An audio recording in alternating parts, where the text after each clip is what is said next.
Good to have you live at Coach's Corner on Victory Drive in Thunderbolt. Kevin Thomas, Ben Troop here.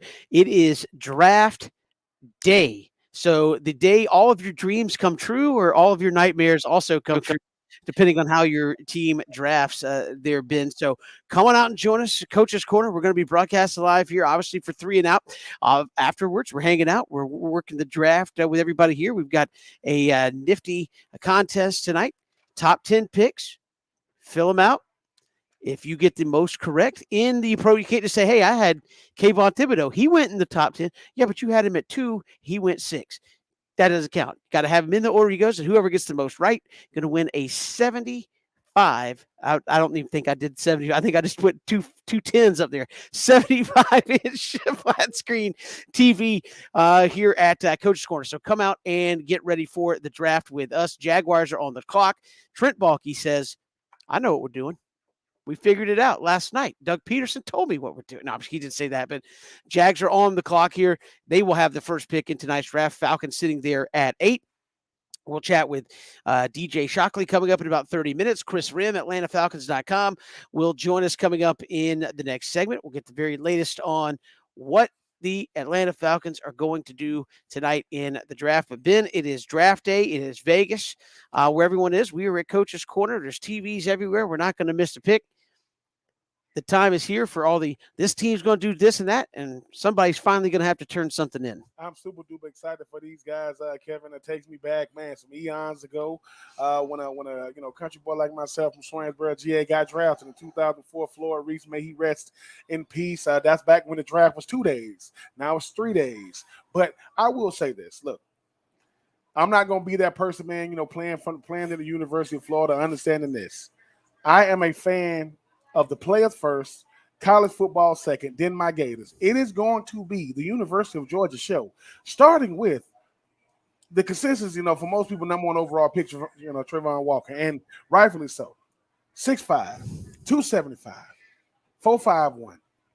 There were some scouts that said going into every game, they would say the same thing. They'll talk to the offensive coordinator. They'll say, hey, man, we got to stop Jordan Davis. That offensive coordinator say, no, the problem is 44.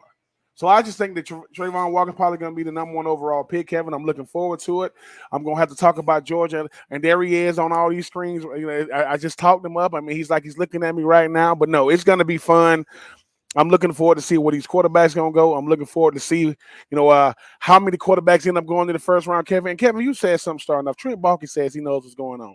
Only Trent Baalke knows what's really going on. Him and Mr. Khan. But no, I think Doug Peterson going to have something to say about it. But, no matter where you get drafted, I think it's a job well done by so many guys. I mean, I know on second down, Christian Gokel was talking about a guy like Jermaine Johnson. If you want to know how the transfer portal is supposed to look, he's at the University of Georgia. It's a very, very crowded defensive line room. He goes to Florida State. He not only plays, he's the ACC Defensive Player of the Year.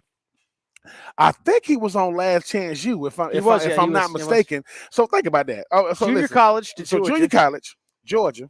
Last Chance U, Florida State, SEC, ACC, about to that bank account about to be, his name is Jermaine Cha-Ching Johnson. But no, I'm happy for every last guy gonna get drafted today, and even going into Friday and Saturday, because we forget 250-some guys gonna hear their name called. Roger Goodell is definitely gonna get booed. Kirby Smart is going to be able to utilize this thing for recruiting visits for years on out. So now he got the bling. You know what I'm saying? Now he's finna get to add potentially the highest drafted defensive player in Georgia history, potentially the number 1 overall pick, and Trey Von Walker. Yeah, I mean, look, it's as Christian said earlier, it's a Georgia infomercial. Yes. In the draft tonight, and I think that's going to be the case. And Trey Von Walker, we've talked about this all week, Ben. Trey Von Walker.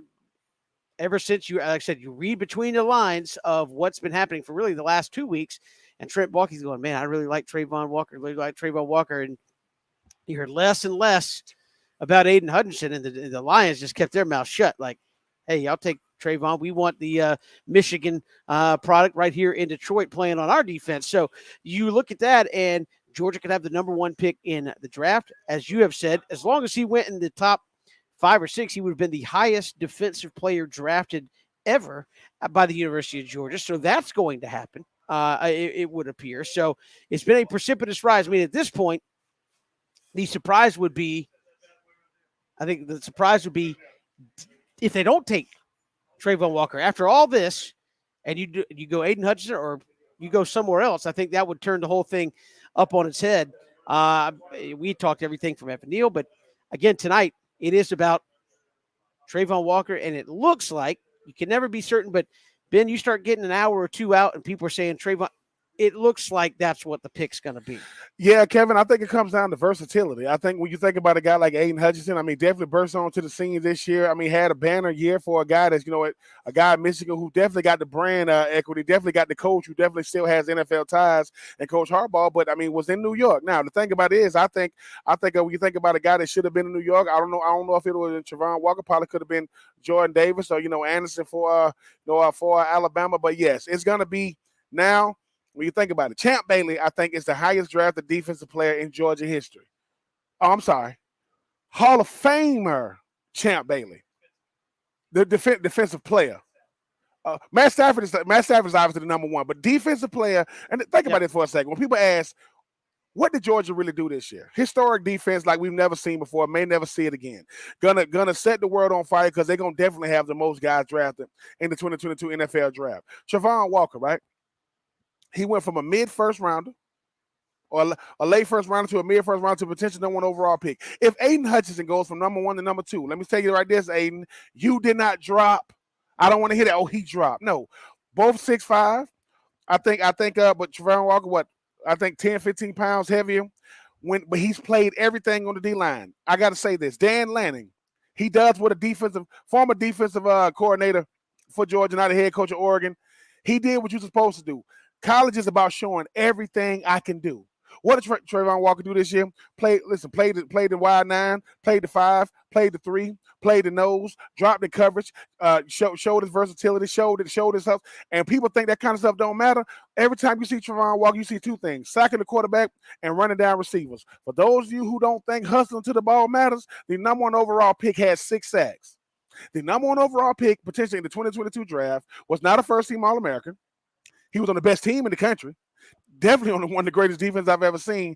Get a chance to be number one overall because, people, it's not about the numbers. It's about the intangibles. I think the young man has it all, and he'll get to see what it's like to get tax-free dollars, baby, down there in Duval County. And again, Ben, what you're talking about is what NFL teams love, motor, right? Just, hey, keep going, and a motor won't stop because you're at inside, outside. You could be utilized in a number of situations, and we're seeing that more and more, where you get in those third down passing situations and guys who are, quote, outside guys are sliding inside. Why? Because they're faster and they can disrupt things there on the inside. So, again, Trey Von Walker certainly looks to be the pick at number one. Did I just give you a free pick in our contest? Who knows? But come on down to Coach's Corner, fill it out. And if you get the most picks correct, you will win a 75-inch flat screen. It just came sliding in the door right back over here. Yeah, Crane just brought. Yeah, Crane just lowered it. We was looking to the right. I was like, "Oh, they building a wall?" No. That is a 75-inch TV. I saw our own Christian O'Kell looking like. Yep. Christian had to remember. No, Christian, you're not involved. Yeah. You can't win the 75-inch.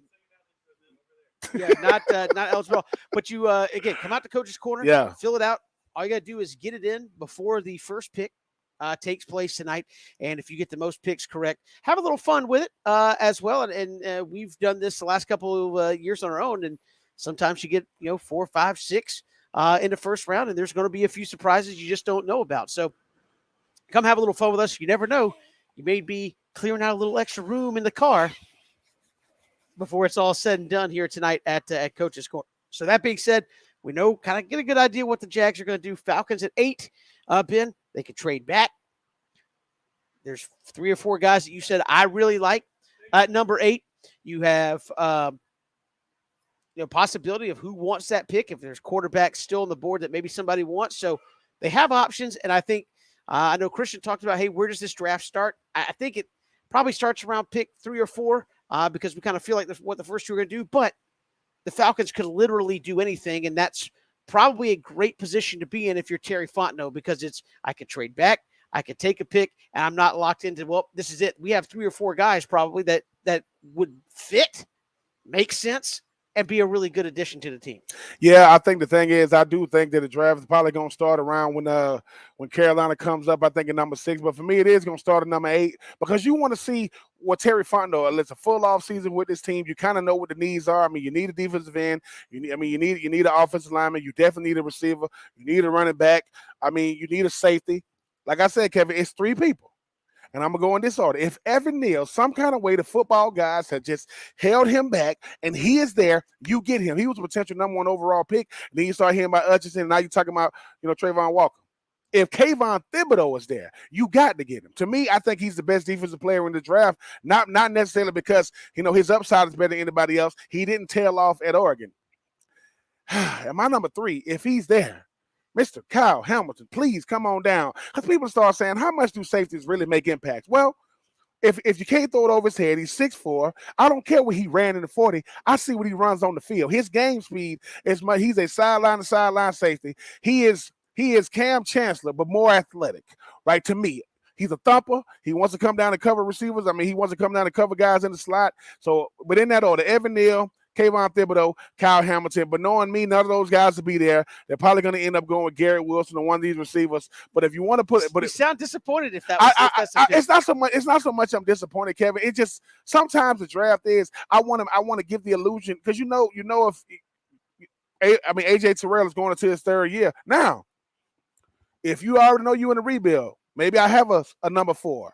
If you know you're going into a rebuild, it's going to be a long season. If you got AJ Terrell on one side, you got Mr. Too Much Sauce Gardner on the other side, I would like that pick because I do think that right now that Marcus Mariota is not the guy for the future. He's the guy for right now. I do think it's going to be a very, very intriguing pick. Terry Fontenot, go make your money, man. You spent 18 years in New Orleans. Now you got to do it for the ATL. We'll see what happens. And again, a big night upcoming. We've got so much to get to here on the show. Chris Rim, AtlantaFalcons.com, going to join us when we come back. We are live at Coach's Corner on Victory Drive in Thunderbolt. Come see us. Take part in our Coach's Corner Draft Challenge, top 10 picks. And you get the most right where they're drafted. You're going to walk out of here with a 75-inch flat screen TV courtesy to Low Country Liquidation and Repair there on West Bay Street in Savannah. We got more to come. Chris Rim joins us next. It's 3 and Out on the Southern Pigskin Radio Network.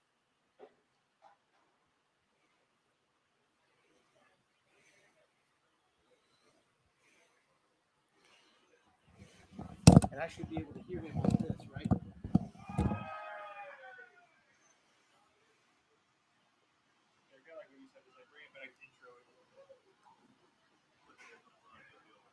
No, Ben's not going to talk on this one. PJ, the studio will have to be up. Like PJ's screen will have to be up for here. Okay. Just make sure he knows that. I'm trying to do my best, but.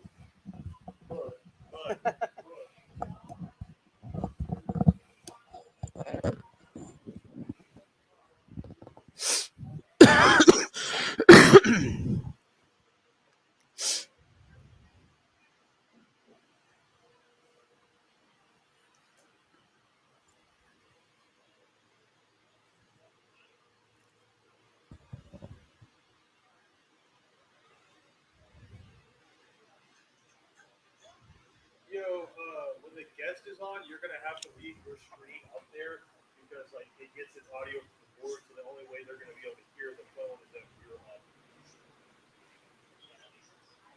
So yeah, just leave whenever you come back, just leave your screen up for the guest. All right.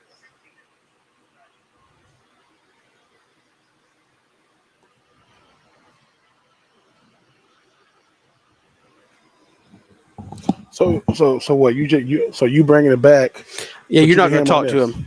Mm-hmm. I'm just going to do this whole thing.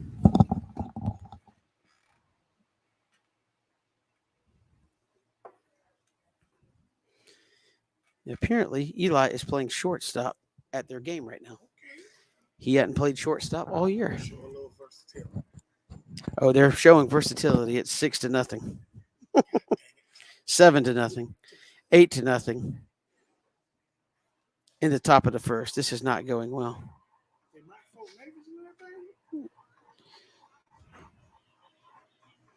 Oh, he's going to bat leadoff too. So, Christian, I guess Yeah, well, I'll just switch it over and I'll just talk like this. And then once he comes up, I'll just. Oh, I just need the headphone. Need the boom. Got it. AtlantaFalcons.com, PJ. I don't know how to do it, but I want to hear these guys like DJ 101, man. Like sit down with him, but you have to. I like to talk to y'all about how to do it.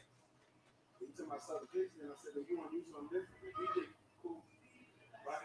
Y'all actually cool. You know, people are going to go. What do we need to bring? Bring changes. You got to listen to people and say, "Hey, if you don't know how to do it, you can't get ideas that don't make sense." Just listen.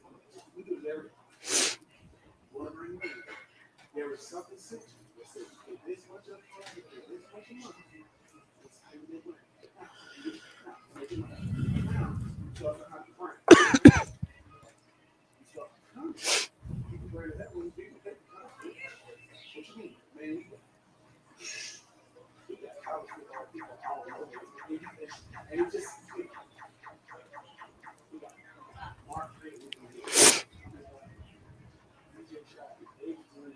Julie what's his name? Drake. You just have to set up for this. Well, you can see exactly sitting down with them talking with them, going where they at. People in Missouri, Carolinas, whatever. So I'm not saying, everybody sat down with them. What gets us in there? See me walk in, first, apple, that little apple, that's all right. They have a good little episode on outside because so we have to put this there.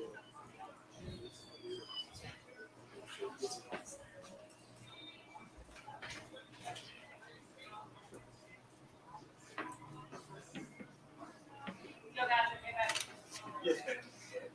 Thank you.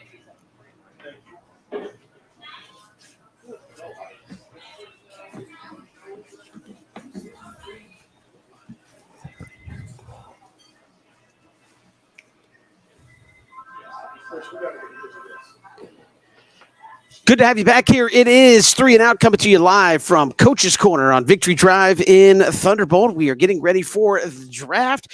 Come on out and join us tonight. We've got a contest going on for the top 10s. You fill out top 10 draft picks. You get the most correct. You're walking out of here with 75-inch flat screen television. So looking forward to that. Come see us at Coach's Corner. Grab something good to eat while we watch the draft as well. And joining us here from AtlantaFalcons.com, Falcons sit there at number 8. Good friend of the show, Chris Rim joins us here on 3 and Out. Chris, welcome to the show. How are you? Good. How you doing? Thanks for having me. It's always a good time to be on. Hey, we appreciate you coming on, and it's draft day. Falcons sit there at number 8. They have so many options that they could choose from. What do you feel like best case scenario plays out for the Atlanta Falcons tonight? I think best case scenario for the Falcons would be that one of the big 4 edge rushers falls to them, or that they snag one of the top 3 offensive tackles in the draft, and then they grab a receiver in the second round, like a George Pickens, Jahan Dotson or Christian Watson, someone like that. But the interesting thing is a lot of those guys have been mocked anywhere from the late first to second round, so that'll be tough too. But overall, I think the gap between the top tackles and the top edge rushers versus the gap between the top receivers is a lot wider. It makes a whole lot of sense there. I know the Falcons have been chasing defensive ends since time immemorial. It seems like who is the one guy? Is it a Jermaine Johnson? Is it a Kayvon Thibodeau if he falls? Who is kind of the top prize there at D end if it falls to him? I mean, I've always loved Kayvon Thibodeau. I think he's been a consensus top 3 pick in this draft for as long as I can remember. And then this season happened, and there became questions about him being too focused on his brand, which I don't know if that's a valid concern. I think the concern about Kayvon is his effort. There's not really questions about what he can do in terms of rushing the passers. Oftentimes you see with Kayvon, he'll get to his first move, and then what scouts say is he'll kind of, it's not that he doesn't have a counter, but he might not want to do it or he doesn't feel like giving that effort on that play, but they've seen him do it elsewhere.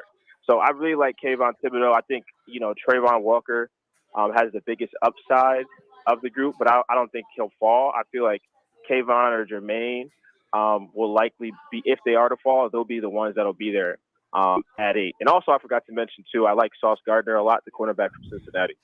Yeah, I mean it's a good position to be in, right? If you're Terry Fontenot, Chris, you can literally pick anybody here and improve your football team.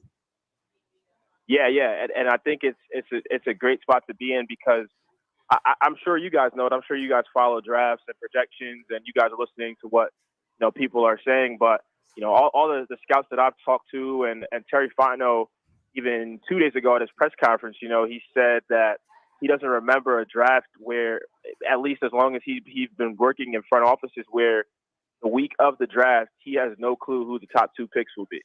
So no one has a clue at how this draft will play out, who the number 1 pick will be, and I think it's a good spot to be in because you can just see who's left at 8 instead of being in a different position or further back. You still get a good talent. Chris Rim, AtlantaFalcons.com, joining us here on 3 and Out. And Chris, interested to get your thoughts on this with Atlanta. You need everything. You're obviously, I know nobody in the building wants to talk about rebuild, but you need a little bit of everything. Is there value at number 8 to trade back and potentially pick up a number 1 for next year? So if there is a quarterback potentially that you like, you could package picks to move up in 2023. How much value is there in what people have been telling us is a pretty balanced draft in terms of the way the talent's spread out there? Yeah, I think in terms of, I think the challenge with trading back and trying to get more capital in next year's draft is you're kind of banking on what people will be, or I think a lot of people look at that class and they say, okay, there's the top quarterbacks in that class, like Bryce Young and CJ Stroud, but you have to be really bad to get one of those guys like next year, and who knows what will happen this year, or if there'll be another QB that'll pop up. I think ultimately what it comes down to is, what do the Falcons in the Falcons front office, what do they think of this year's draft versus next year's draft? Do they feel like next year's draft is a deeper draft as far as first round talent? Because Terry Fontenot said a few days ago that, and I believe multiple people have said this as well, that there aren't, they might not have 32 first round grades on players in this draft, for example. So if you don't have 32 first round grades on a player in this draft, then it might make sense if you do trade back, like out of whatever the amount of first round grades you have, for you to look at next year's class. But yeah, it's hard for me to give a perfect answer there. I think it's all about what the Falcons see in this year's class and next year's class. That makes sense.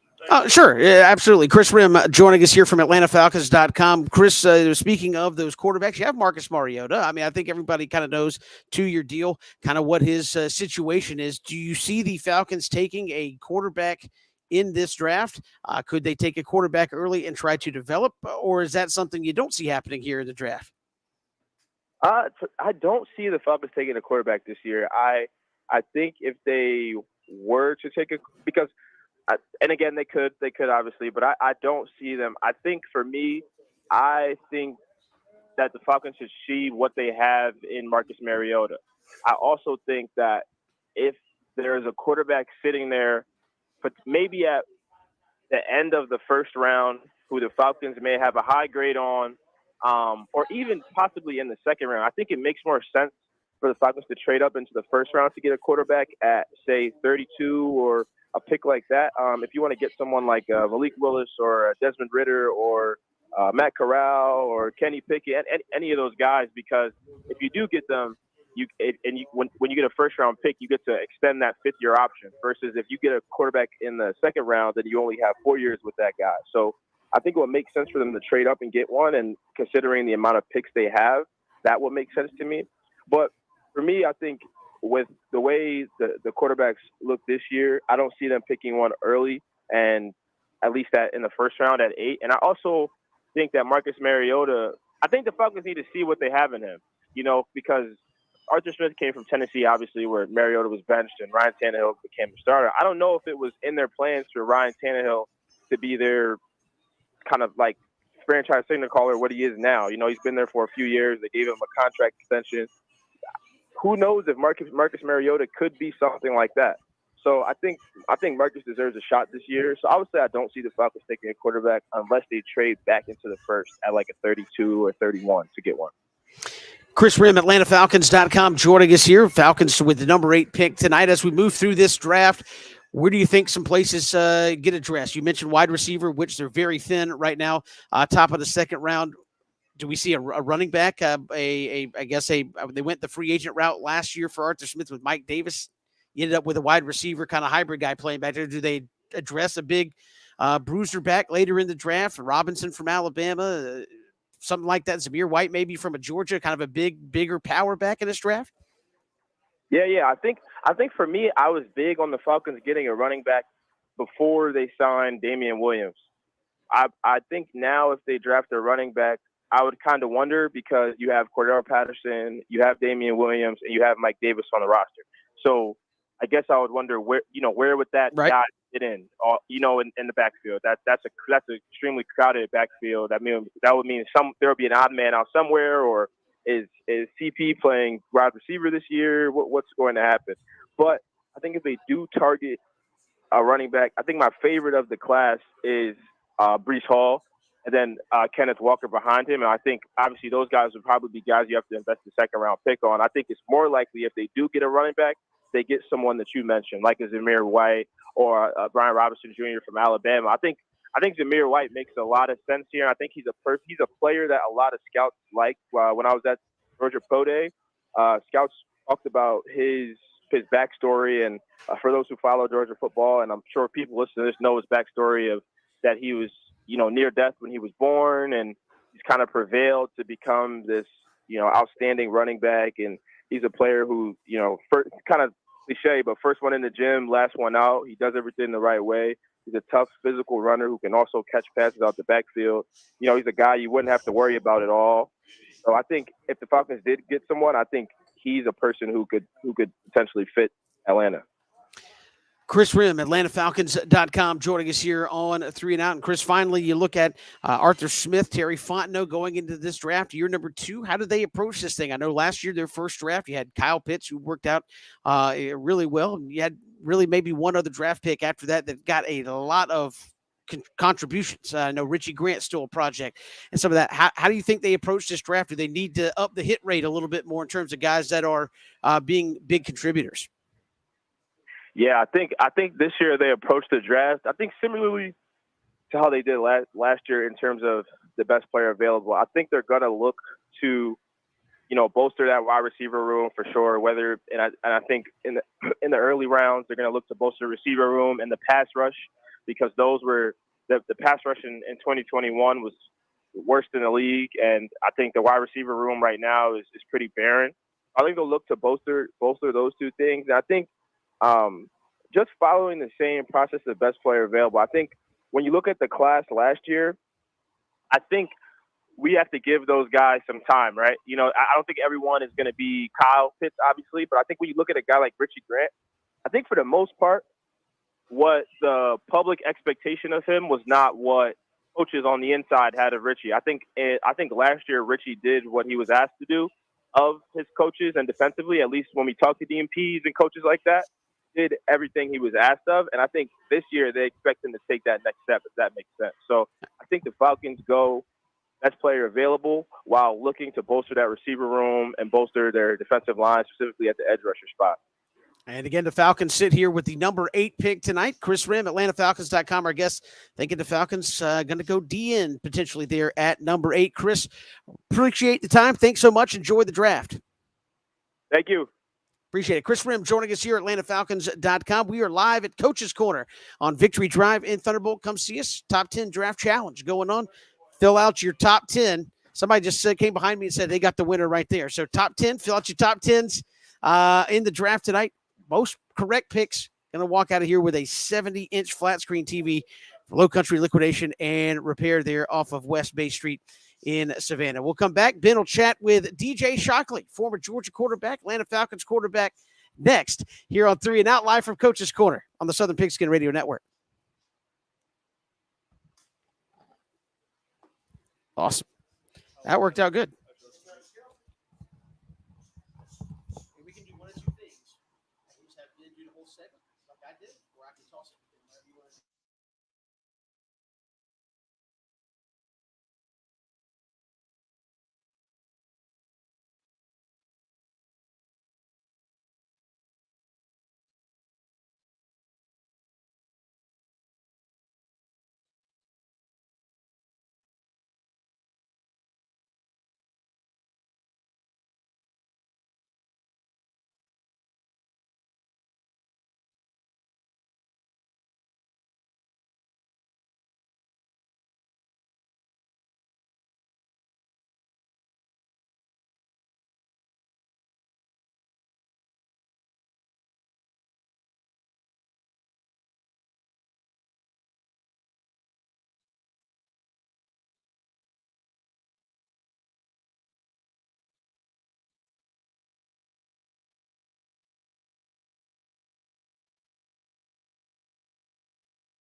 Welcome back. Here it is, 3 and Out on this Thursday, draft day, live at Coach's Corner on Victory Drive in Thunderbolt. Come out and join us. We got our top 10 draft challenge going on. Fill out your top 10s. Your top 10 picks tonight in the draft. Whoever gets the most right in the correct, obviously, landing spot in the draft is going to walk out of here with a 75-inch flat screen TV courtesy of Low Country Liquidation and Repair and Coach's Corner. So we encourage you to come out and join us, grab some great food, and watch the draft, see what the Jags do. Trent Baalke says he knows. He knows what they're doing at number 1. What do the Falcons do at number 8? We just chatted with Chris Rim, and Ben, you've got a guy that knows a little something about the football, the sport of football, and what the Falcons do there. Joining us here on the show. Yeah, my next guest needs no introduction, but I'm going to do my best to go through the accolades as best as I can.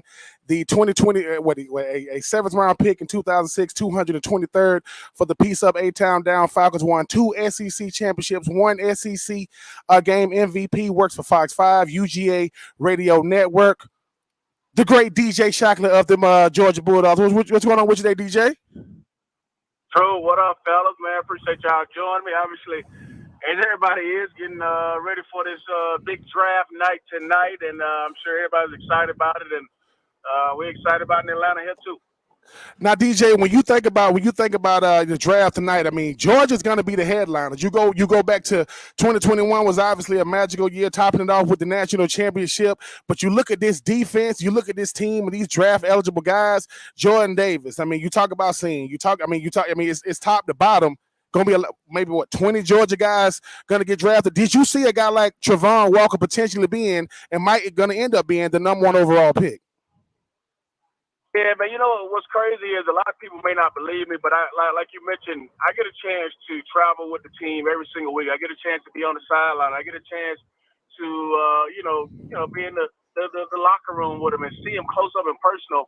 And I said this probably the second or third game in the season. I leaned over to some guys and I was talking to some of the people on the staff at Georgia, and I said Trey Von actually I think will be the top prospect for Georgia coming out this fall. And everybody looked at me crazy. It was like, oh yeah, you got Jordan, you got N'Kobe, you got George Pickens, you got all these guys who are first round talents. But I said, dude, his game translates a little bit better, I think, to the NFL because of his versatility. And there were times this season where, yeah, he was outside as an edge rusher in the 9 technique, but then there was other times he was down at a 1 technique. Then there's another time where he's dropping into coverage and deflecting balls. His versatility, I think, is what makes it so intriguing for all these teams that are in that top 5 that are looking at him like, we can do so much with this guy. And true, like I know a dude, 275 running 4.51. You don't see many dudes like that playing in the National Football League or playing in college. So he's a special player, and I knew it from watching him up close and personal that I think his game would translate the best to the NFL. And DJ, what does that say about a guy like Trey Von Walker? You talk about the fact that you talk about N'Kobe Dean buckets. When you talk about Jordan Davis, won all the interior, D lineman awards and first team All-Americans. Yet the guy that had 6 sacks, the guy is going to potentially be the number 1 overall pick. As you mentioned, you got a chance to see him.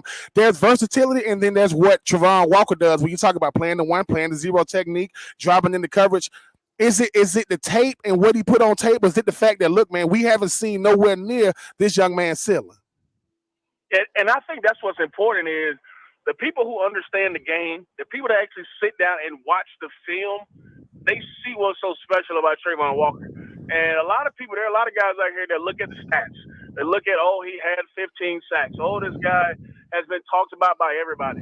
But the real football junkies, when they sit down and watch the tape, you can see just how effective it is. You can see how much pressure he brings. You can see how much distraction that he can bring in a ball game. And there were times where maybe he didn't get the sack, or maybe he didn't make the play, but he was the reason why the quarterback had to move. Or he was the reason why the back had to bounce it outside.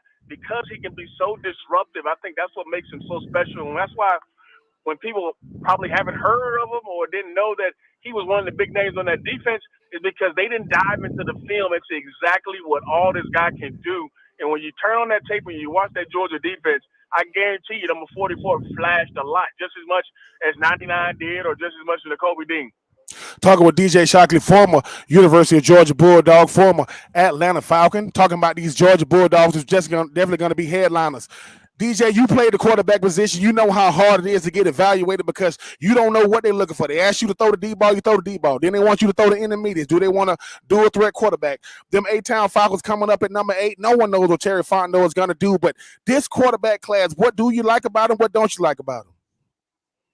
Well, I think there's some quality guys in this draft, and I think everybody has, said this is not the strongest draft, but I still think there are guys in this draft that are at the top of it that can actually be franchise guys for you. Obviously, they're not guys that blow you out the water like this last couple of years when you see a Trevor Lawrence come in, he's a day one starter. You see a Justin Fields come in, he can change the organization. Well, I think Kenny Pickett, I think Malik Willis, I think Desmond Ridder, Howell, and all these guys around, they can change organization if they're in the right spot. And I think that's what matters the most is get them to the organization that can maximize what they do best. And there are a couple teams when you look around the league and say, okay, they fit his style of play a little bit better than others. So I don't know if you look at it and say, okay, these guys are game changers right away in day one. They can come in and change the game. But I do feel like they're quality players. They're guys that, for a reason, have led their particular colleges for the last 3-4 years and why they're thought about as the top guys in this draft. So I think they're going to be successful. And I think they're a little bit better than people are giving them credit for. But I think everybody's comparing them to what has happened in the last 2 years with the style of quarterbacks that have came out. And DJ, when you think about the draft as a whole, obviously you was a guy that got drafted back in 2006 in the 7th round by Atlanta. Talk about how nerve-wracking it is because obviously everybody wants to go through the draft, want to hear their name called, and I know we get caught up in where you got drafted and who you got drafted to, but to know that you was one of the 250-some guys that heard your name called, regardless if it was on day 1, day 2, or day 3, take us back to that day, man, and what it meant to you. Yeah, true. I think that's the number one thing that I think people fail to realize is, regardless of where you go, that's cool. If you get drafted in the first round, they get drafted in the 7th round like myself. But we've seen plenty of first rounders that don't make it past 2 or 3 years. And it's all about what you do once you get there. But that experience is like none other. I'll be honest. Going through the process, I'm like any other guy going through it. There were guys going before me, and I'm like, man, I'm better than him. I should be going here. I should be going earlier. And you kind of get down about it, especially guys who get later in the draft and you feel like you should have went earlier. But I'll be honest, once the Falcons finally called, and I'll tell you the story, when they called me, I actually sent them the voicemail. I'm from Atlanta, so I'm like, here goes the Atlanta number calling me. So one of my friends, somebody else trying to check on me, so I sent them the voicemail the first time, and then they actually called back a second time, and you forget about the waiting process. You forget about, what took so long, and you come to that realization, like you just mentioned, that, hey, I'm one of the top guys being drafted. I'm one of the guys who got their name called out of 200 or so. Now I get a chance to go live out my dream, and that's what it's about. Then it's about being able to make a team. So all that stuff matters. Getting drafted, it's fun, it's cool, but it was nerve-wracking. But when you finally get that call, it's a feeling like no other. And DJ, finally, I mean, you talk about your University of Georgia Bulldogs. They was the headliners of 2021, winning the national championship, finally getting that bear off their back known as the Alabama Crimson Tide. And when you look at this drive, it's going to be riddled with a bunch of red and black men. What is it going to mean to you, being a guy that walked in Athens, walked through those walls to see these young guys, not just one. I mean, you want to see all you guys do it. Gonna probably set the record for the most guys drafted, probably even in the first round. And as a draft as a whole, what is it gonna mean to you being a former Georgia Bulldog, watching all these Georgia Bulldogs be the headlines of the 2022 NFL draft? I'll be honest, it's gonna be pretty cool to see the amount of guys that get drafted. I mean, it's gonna be pretty cool to see at least 4 or 5 guys probably get drafted in the first round. And as a former player, you look at it like, wow, this is pretty dope that my school has this amount of good players coming from it, and the teams on the next level actually recognize it. And to go even a step further, it's going to allow even more greater players to come to that university because, as we know, as we've seen the Alabamas of the world the last few years, Ohio States, whatever it may have been, when you see these guys go early, that's what kids look at. They come to college because they want to go to the National Football League. And when you look up and you're being recruited by this school, and you say, well, last year, Kirby Smart walked into my living room and told me we had 6 guys get drafted in the first round. That tells you, one, recruiting good players, but then the second part of it is they know how to develop them, and it's going to lead to even better players coming to Georgia and continue that trend of guys going to the next level. A 7th round pick in the 2006 NFL draft, number 223 overall by the Peace Up A-Town Down Falcons, a 2-time SEC champion, a SEC champion game MVP, Mark Richt's first first recruit coming out of the ATL. He is the great DJ Shockley, Fox 5, UGA Radio Network. Look, if it is to be done, this man is getting it done. DJ, man, I always appreciate you taking the time, my guy. I appreciate that. I like that. Peace up. A-Town down. Appreciate that, Troop.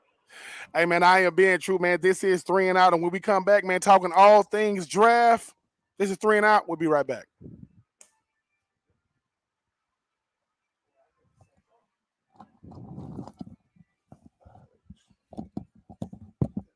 DJ said he hung up on the Falcons when they called him.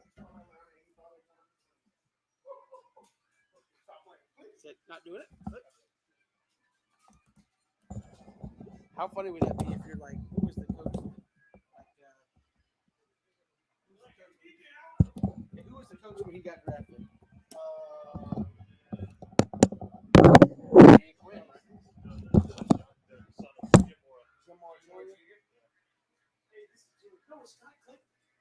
No, it is. It's not. Come on. And the thing is, you gotta like call it back and just sit there. Later, you can't be like, we're not playing. Yes, you are. I told you quit blowing up my phone.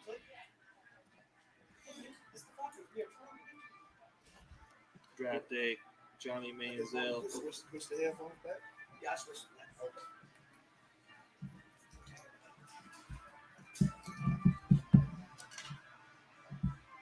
Travis Kelce. The tree thing doesn't surprise me.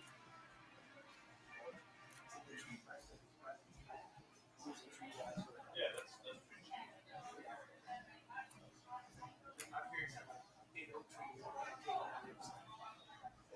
Take one tree.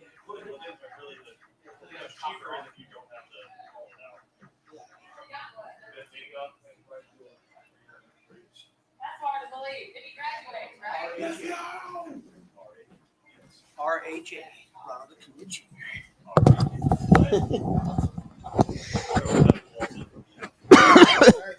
Nice.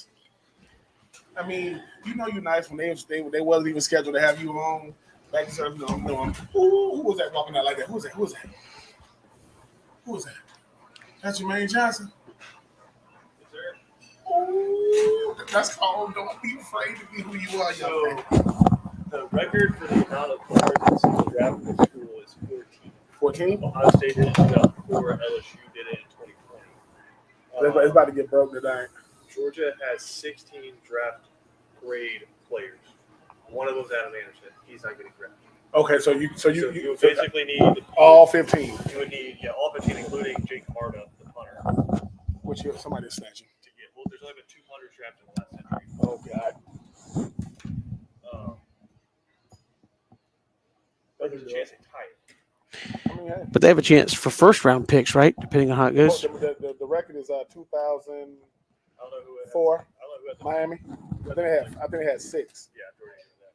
I think the realistic is 5 or 4, but like upwards of 5. I mean, you could have 6 if people just like love. I mean, George Pickens. Yeah.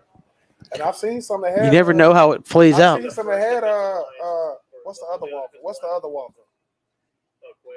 Yeah. I've seen some that had him. The only other defensive line that's had 3 players drafted in the first round is Clemson. Missy is the only Mr. Mean. Clinton Farrell, Christian Wilkins, and Dexter Lawrence. Dexter Lawrence. Dude, it's crazy. The boys already going into their 5th year in the league, man. 17, 18, Yeah, 19, Caleb McGarry and what's his face are good, like have to sign their 5th-year options next year 19, or next week. Yeah, 19, 20, 21.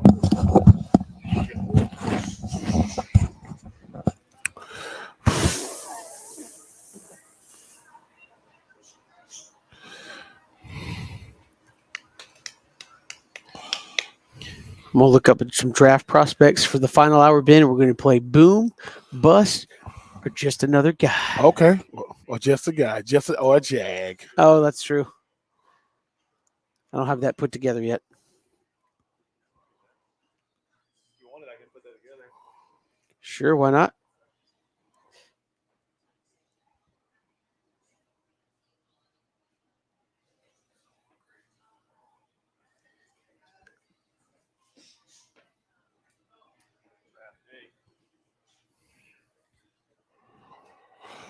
Oh, what the? Where you put? I should have a Some paper in there. I was gonna grab one of those. Oh, okay.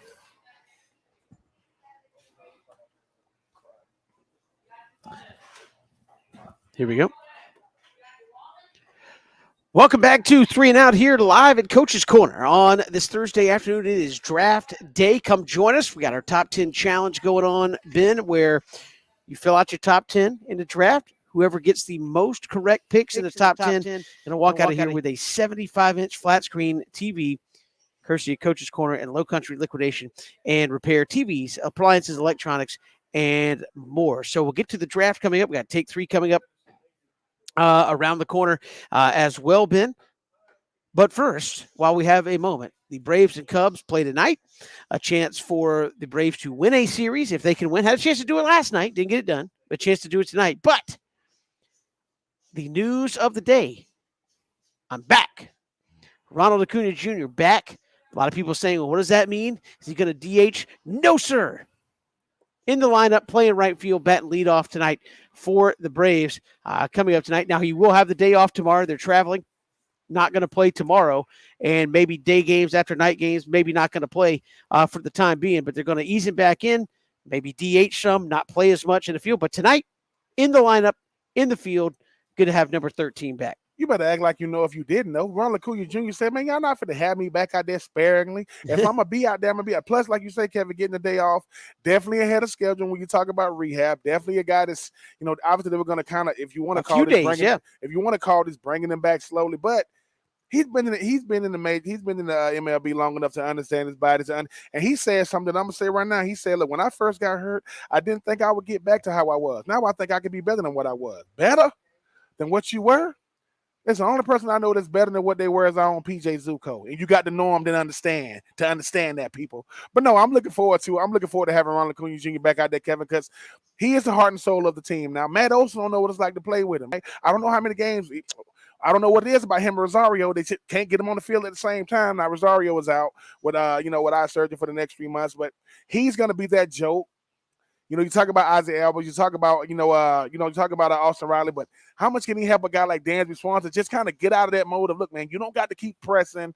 I know this Braves team still haven't won a series yet this season, but having Ronald Acuna Jr. back in the lineup, Kevin, is definitely going to be a joy for anybody. It should be great to see him out there. Should be a fun atmosphere inside the park tonight. Do we get to the first pick in the draft before Ronald Acuna gets a hit? I think first pitch is 7:10. Could Ronald Acuna, or 7, maybe it's a little later than that, 7:20. 7:20. So could we get the first pick before Ronald Acuna comes up? You got to go 1, 2, 3 in the top. It'll be interesting to see. But, yeah, I think he's going to interject. Again, we talked about the atmosphere at home, Ben, when you hand out the rings, you hand out the World Series banner, you hang it up in the outfield, and so much emotion there.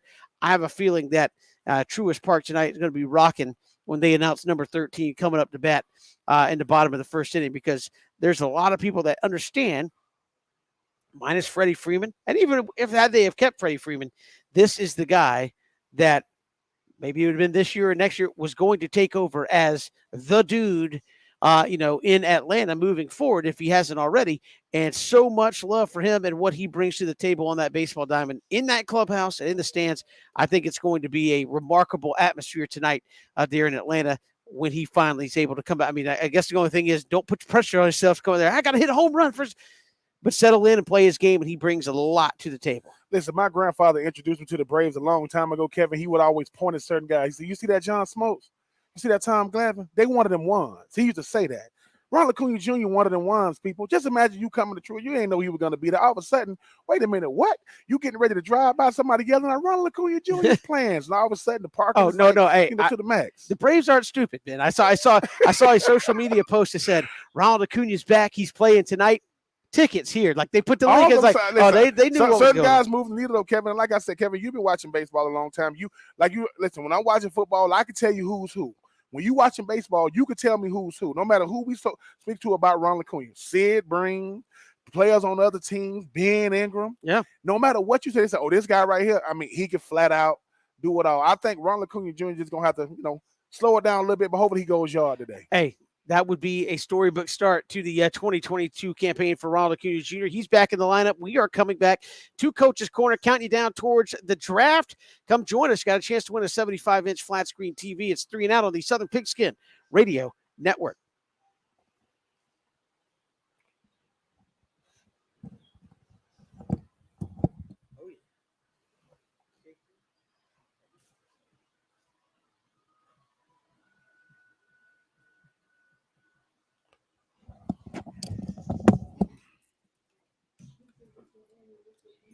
Hey, you know what we got to do though? I know we got this.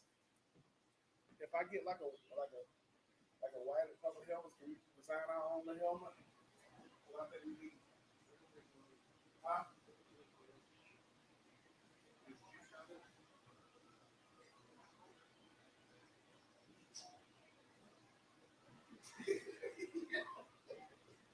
Yeah.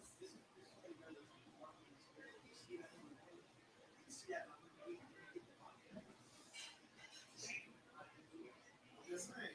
It's just like we went to stuff. We got our kids.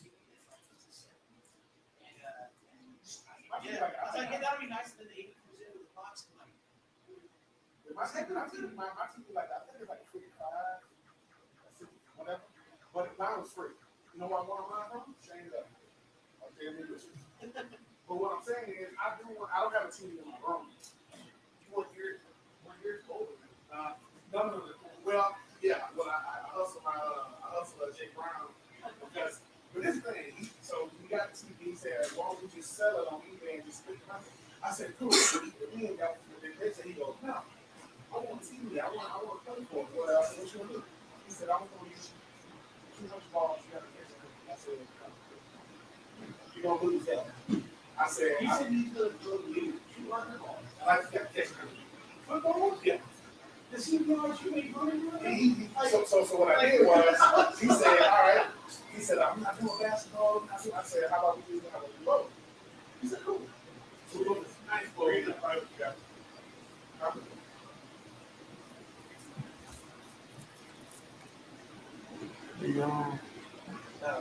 What is that? He said he's going to run out and get his Chinese football. But what I'm saying is, so we played the first game, right? And I beat him. Like the second game, I let him demolish me. He got a top track, and I said, all right, I'm going to wear my house. Even the last game, he kind of gave the handshake, and I looked at him, and then I said, what is? And he told me, I'm not going to, he's still like on the fourth floor, but his apartment was like, the stairs were straight up on like an angle, so I took the exit. I know the TV is on top of the little thing. Yeah. I put it right here, I just slid it over there, slid it on down, took it back to Jersey. Then when I got on the show, I told him, listen, man, I know you think I said about TV, but this nice family that has this guy, wife, his daughter, they got, you don't want to talk about me. No, you gave him money to somebody. I said, yeah, man, love the family, man. We trade wonderful things. Almost, that TV sat on my mother-in-law there for like 3 years. And I finally took it out. What do you mean? I'm going to throw you 200 balls, and you only have to catch 50% of them? Like, I would be like, I want to do that. Then he needs to catch like, no. What it was is, right, so he used to work, and this is very good to do, this is time where he worked for 44 he would have told everybody he's going to work. So, in the boat, we got beat, you know, selective amnesia, you got to tell him, hey man, for what?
Good to have you back here. Hour 2 live from Coach's Corner on Victory Drive in Thunderbolt. Kevin Thomas, Ben Troop. Glad you're making us a part of your day. It is draft day. Come on out and join us here at Coach's Corner. Put in your top 10. We got a bunch of sheets for folks. Put in your top 10 picks.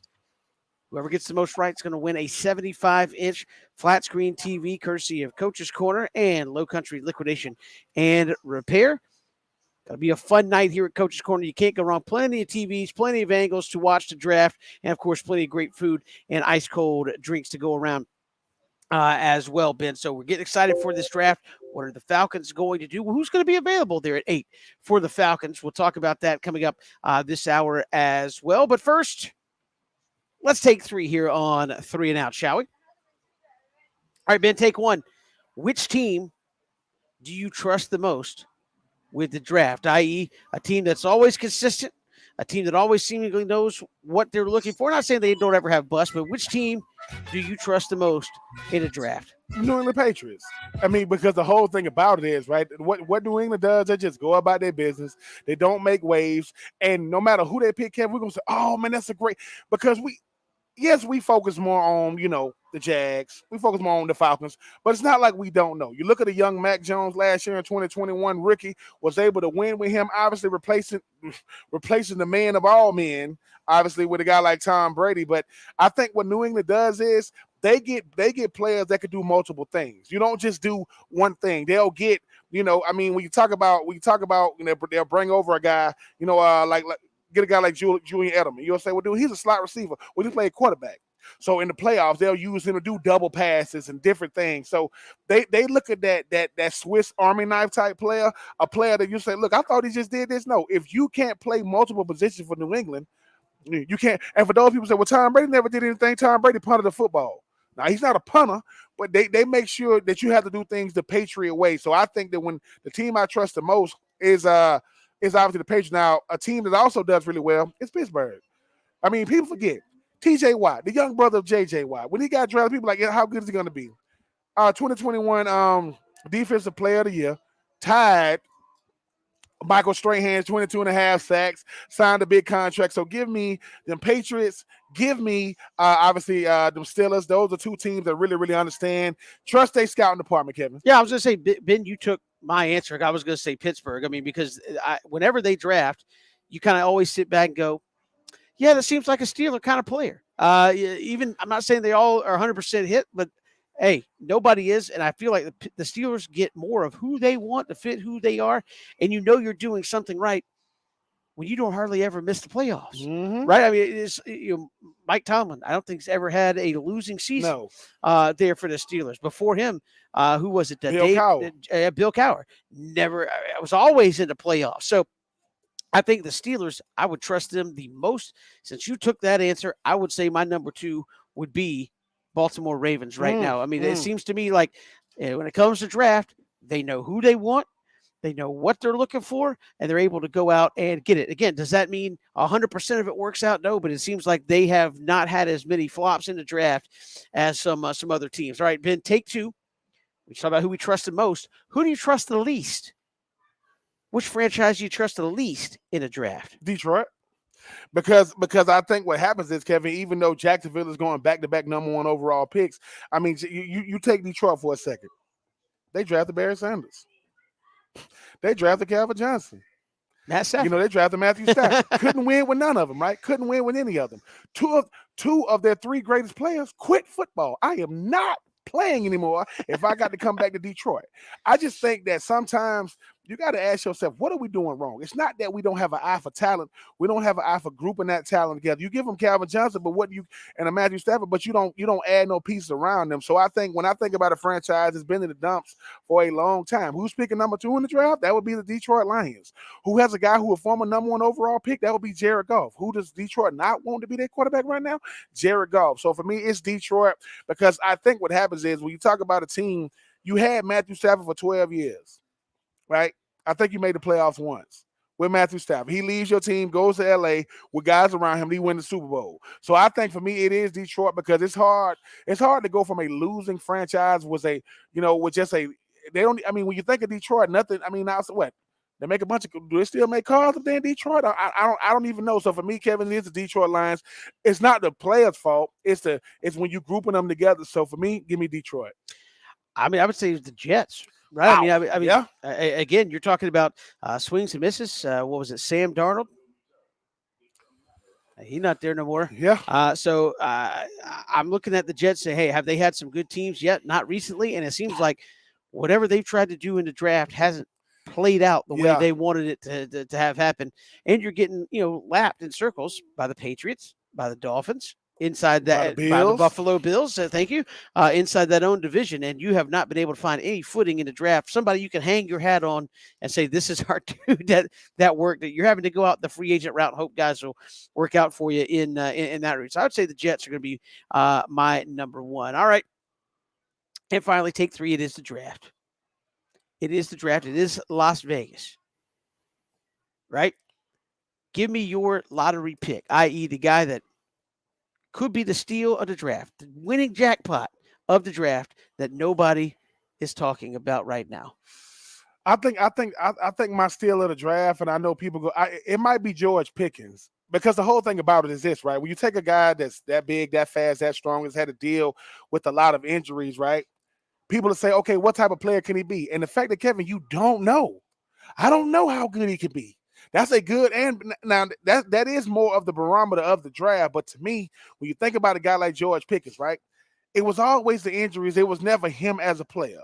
He was supposed to be the second 1,000-yard receiver for the University of Georgia. Obviously never panned out that way, but he big plays waiting to happen. Somebody's going to draft him, bring him into a system that's going to not force him to be something he's not.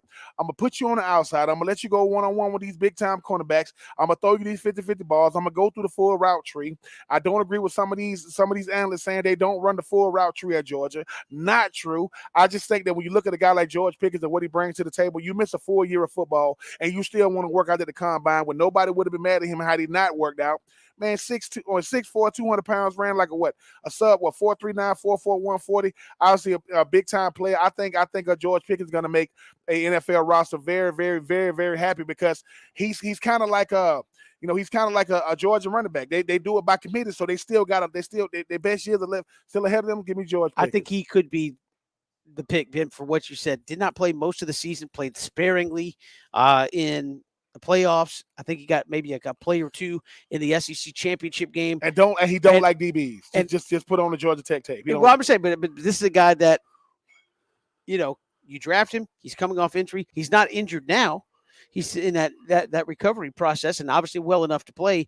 You could be getting a guy that, despite not a whole lot of game tape from 2021, he could be that gold mine in the draft where you look back and say, I know you try to say, hey, look, not everybody's just coming in and dominating the league at the wide, but that could be a guy that takes the lid off of defense in year one. And you're going, this guy barely played in 2021, and here he is in 2022 getting it done. Now, Kevin, another guy too. Now, listen, I mean, I try to give two. Okay, if I'm George Pickens one, Justin Ross. Former Clemson Tiger. Now, this guy was a big-time player as a true freshman. Got hurt and was never ever the same player. I think Justin Ross going to get on the roster, and I think he's going to be healthy. He's going to get back to that, that prototypical form that we've seen, 3 years, kind of like a Derek Stingley Jr. These guys peaked too early. Derek Stingley was the number one cornerback in the country 2019. Problem was he was 18 years old, fresh out of high school. He had to wait 2 years. A guy like Justin Ross plays in the national championship against Alabama and just goes crazy, gets hurt, hasn't been the same player. So George Pickens one, Justin Ross is my 1B. I think former Georgia, former Clemson Tiger, surprise, SEC, ACC. I think both guys gonna get on the NFL roster and just I think they're gonna just run rampant with these wide open offenses they have right now. Yeah, gonna be a lot of fun to watch where those guys land in the draft. We're coming. That's take 3.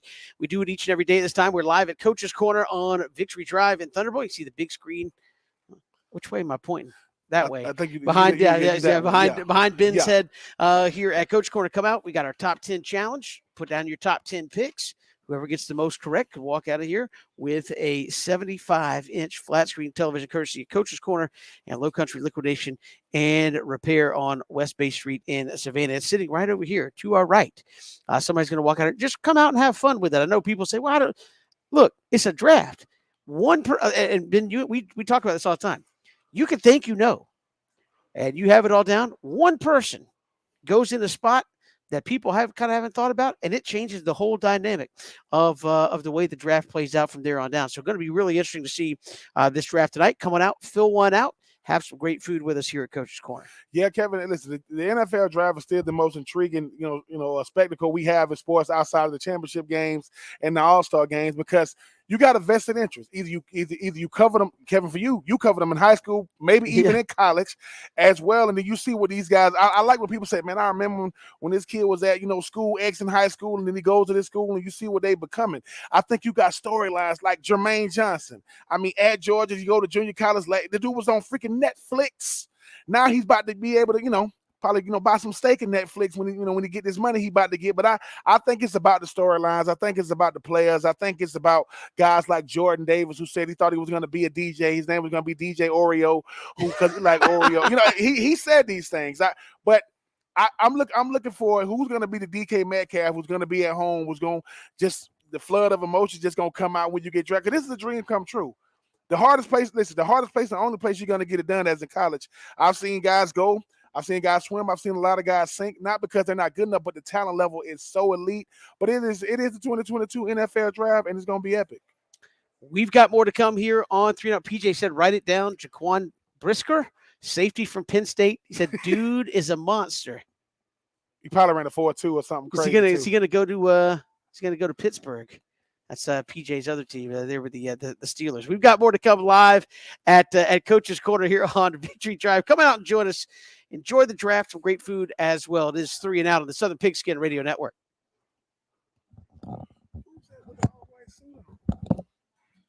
what in the world came out Thibodeau out there looking like an extra in the Christmas movie?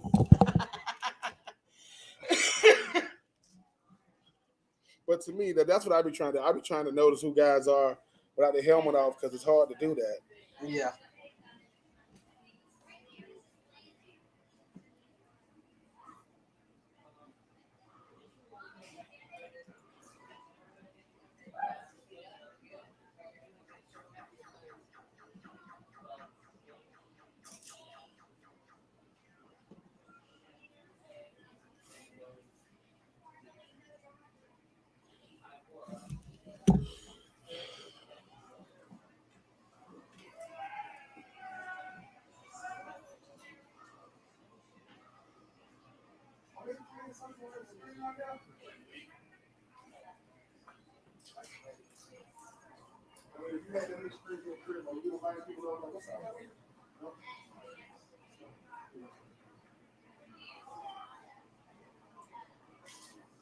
Got 2 by socks.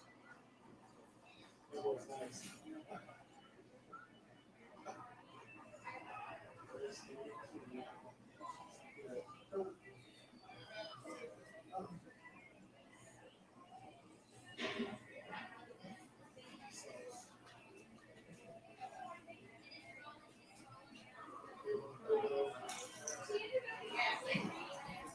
I do like how they do like the draft.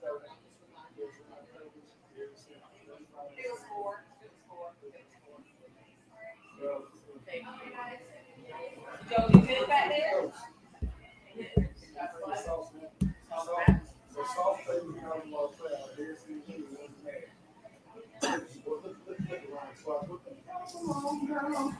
Is that Keyshawn?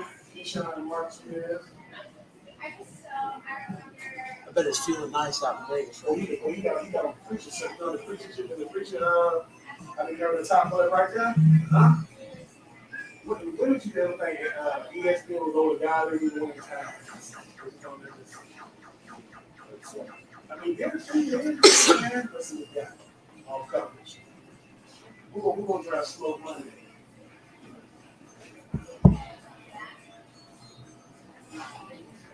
You're going to draft Smoke Monday on a Friday. On a Friday. On a Tuesday.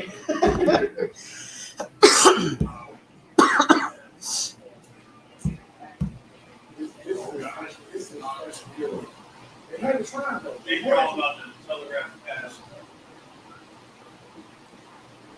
Like at no point in this round was he ever. That pick was. Yeah. He was a freshman.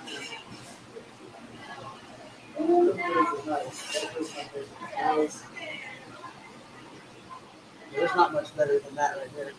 That purple and yellow. Oh, yeah.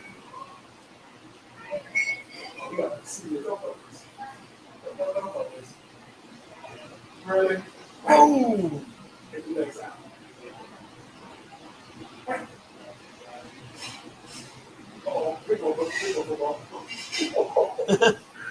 I'm gonna get to the end zone.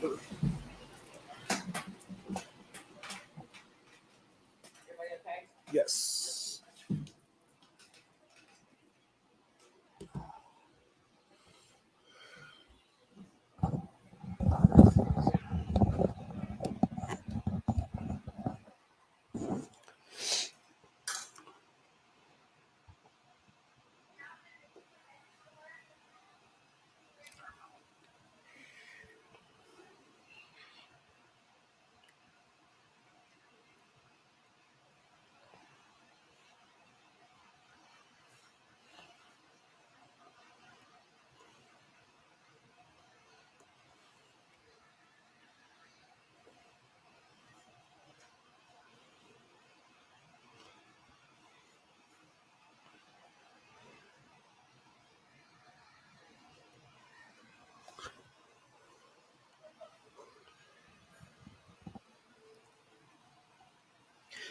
Welcome back, 3 and Out here on this Thursday, coming to you live from Coach's Corner on Victory Drive in Thunderbolt. Got our top 10 draft party going on. Come out and fill out your top 10 with us.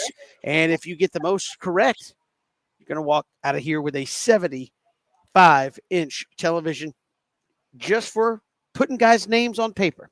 They're in the draft tonight, so come out to Coach's Corner, have some good food with us, and watch the draft. We'll be here with those top 10 picks, obviously, and somebody's going to win a tremendous prize here this evening. So, Ben, it's draft day. We know the Jags have said, look, we know what we're going to do at number 1. Trent Baalke said, hey, we had a meeting last night. We decided. We know what it's going to do.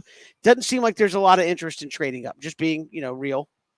With it. Doesn't seem like there's a lot of teams that want to covet that number 1 pick. So the Jags, I think, are going to have to make a pick. There's always the thought of trading back and garnering more picks. But it looks like the Jags are going to have to stick and make that pick. It looks like it's going to be Trey Von Walker. Any chance it's not Trey Von Walker and you're floating a name trying to get interest, and at the end of the day, Aiden Hutchinson's still the pick. It's definitely a chance that Aiden Hutchinson can still be the number 1 overall pick. But I think when you see the upside of a guy like Trevon Walker, I mean, I was privileged enough to be on, earlier with, DJ Shockley, a guy that's obviously, did his thing at the University of Georgia, but a guy that gets to go out there and watch practice every day. He said he was watching the game. He said, look, when it's all said and done, I know it's about Jordan Davis and the Kobe Dean and Quay Walker and seeing those guys, but he said he think that Trayvon Walker is the best out of all of us as far as like upside. He's a physical freak, and he showed off everything that he has the capability of doing. It ain't always about the stats. Like sometimes we get caught up in, we get enamored with who was the first team All-American, who led the league in sacks and tackles for loss. I've seen some reports that said when he was looking at the defensive, the offensive coordinator is looking at the tape, they say, I mean, we got to stop the Jordan Davis. They saying, no, dude, the problem is number 44.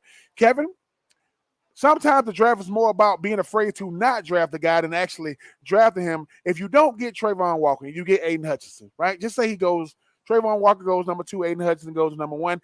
They're going to be tied together for their entire career. Real similar to Andrew Luck and a RG3. Real similar to a Reggie Bush and a Vince Young and a Matt Leinart. Because real similar to a Jameis Winston, and a Marcus Mariota. So I think for me, you get a Trayvon Walker, because like this, Kevin, we found out the success rate. 37%. And we said this, can you even really live up to being the number 1 overall pick? I mean, it's hard to do it. Sure. Unless you nowadays for quarterback, the barometer is what? 10 Super Bowl appearances, got to win 7. That's what the GOAT is doing, and he coming back for another one. But I do think that if you are a defensive coordinator and you saying to yourself, if I want a guy that has a lot of tools in the toolbox as far as like pass rush ability, I go with Aiden Hutchinson because I've seen him use his violent hands. If I want a guy that I can line up at the nose, at the 1, at the 2, at the 3, at the 5, and he can drop back in coverage, more versatility, I want to go with a Trayvon Walker because, like I said, I don't judge guys based on how long their careers last. I judge guys. I've done all I can do to make sure that I put myself in the best position. And the difference is when you turn on the tape against Michigan and Georgia, You don't want to see Aiden Hutchinson. Trey Von Walker, he's out there running stride for stride with running backs out the freaking backfield, chasing them. So for me, Kevin, I think it's probably going to end up being Trey Von Walker.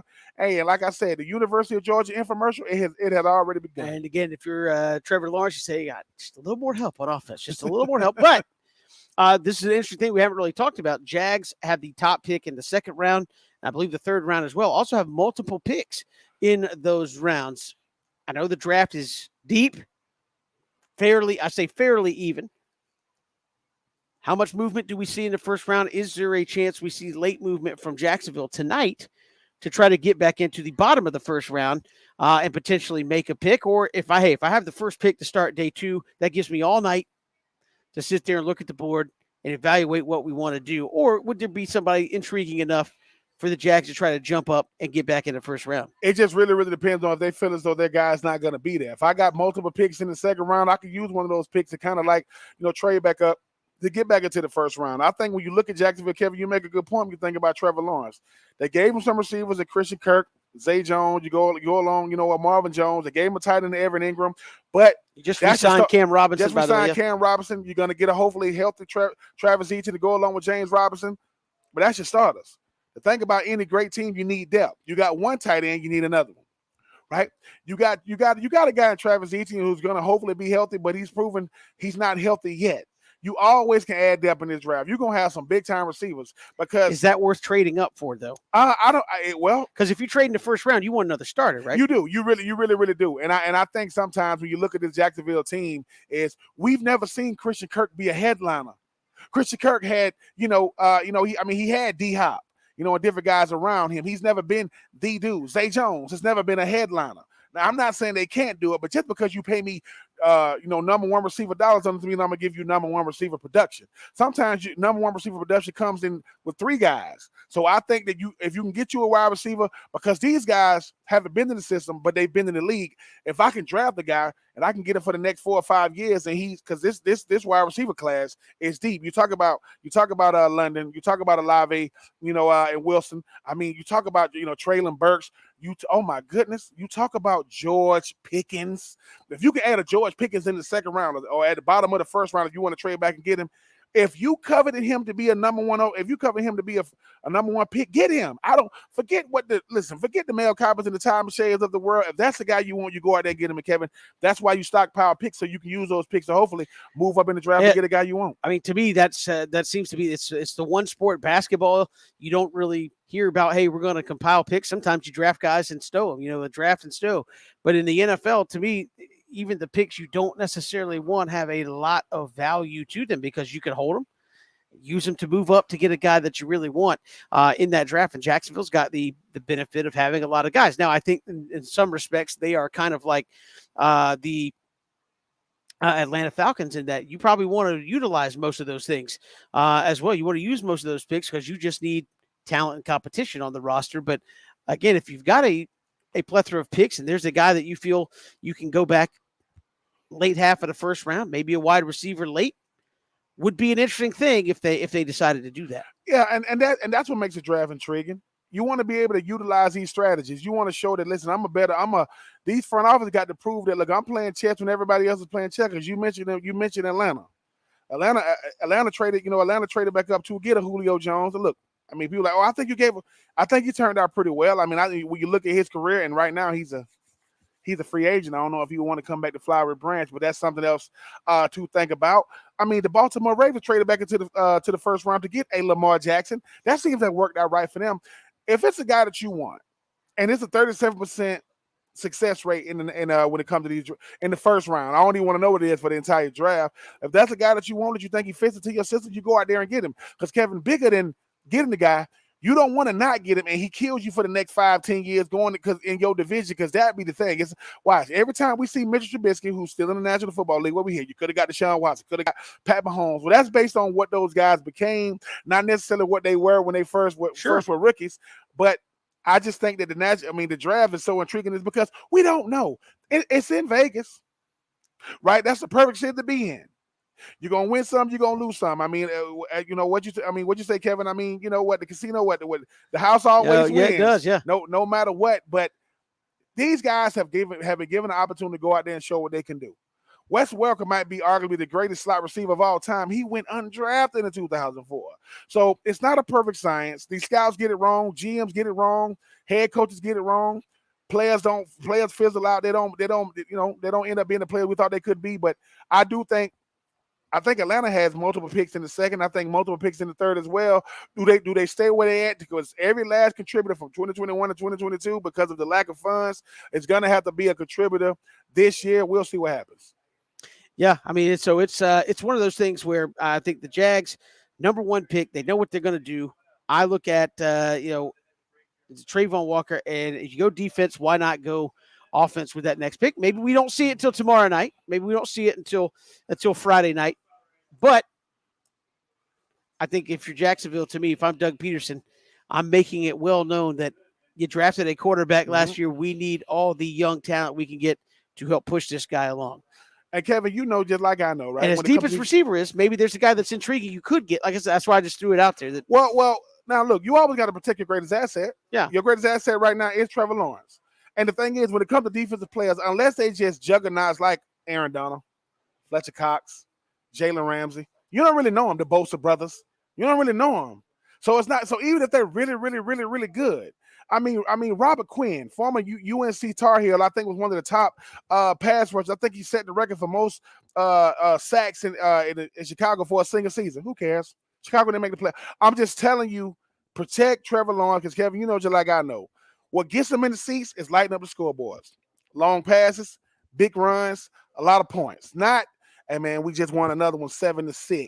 I don't want to see the defensive juggernaut. That's not going to get the eyes in the seats, but Trevor Lawrence seems to be the guy, and they get a real coach, a real offseason, a stable front office. They still got Trent Baalke, but we'll see what happens with that. But, yeah, give Trevor Lawrence as much because I want to know what I have because he's already in year 2. And as you can see, Baker Mayfield not going to be in Cleveland. Kyler Murray wants a long-term deal. So just because they draft you and they don't pick up that 50 option, you might have placed your last down in both Arizona and Cleveland. I have to admit, I might chuckle a little bit if after all this, with the first pick, the Jags take Evan Neal, Alabama. It will be amazing. It will be the biggest okie doke of all time there by Jacksonville. We've got more to come here. We are live at Coach's Corner on Victory Drive in Thunderbolt. Top 10 draft challenge going on. Just put it in before the first pick gets to that podium, and you could win a 75-inch flat screen television. We're doing top 10 picks. Give us your 10. Whoever gets the most right in the appropriate draft corresponding position is going to win it coming up this evening here at Coach's Corner. We got more 3 and Out to come all across the Southern Pigskin Radio Network.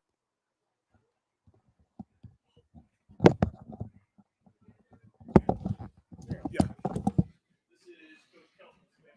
Oh, what's up, Coach? Being true, how you doing, sir? Yes, sir. Yes, sir. Yes, sir.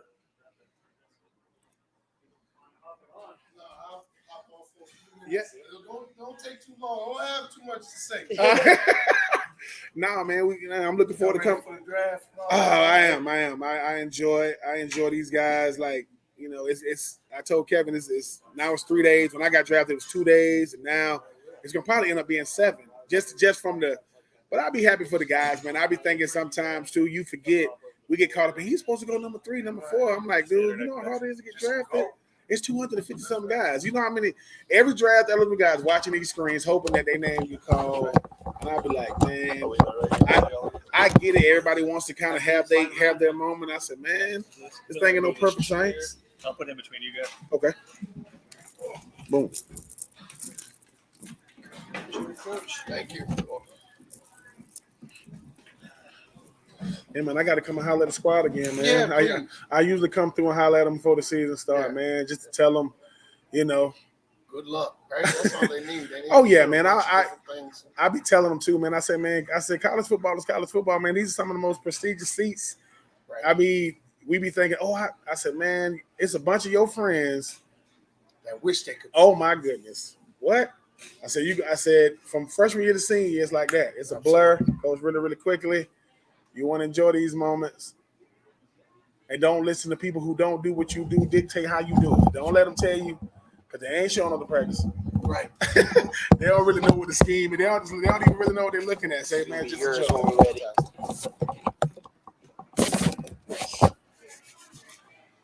How was the team coming? Though? How the Good. boys look? You know, the transition was long, and the process was I'm sure difficult for the kids more than anybody. Transition's always tough, Mhm.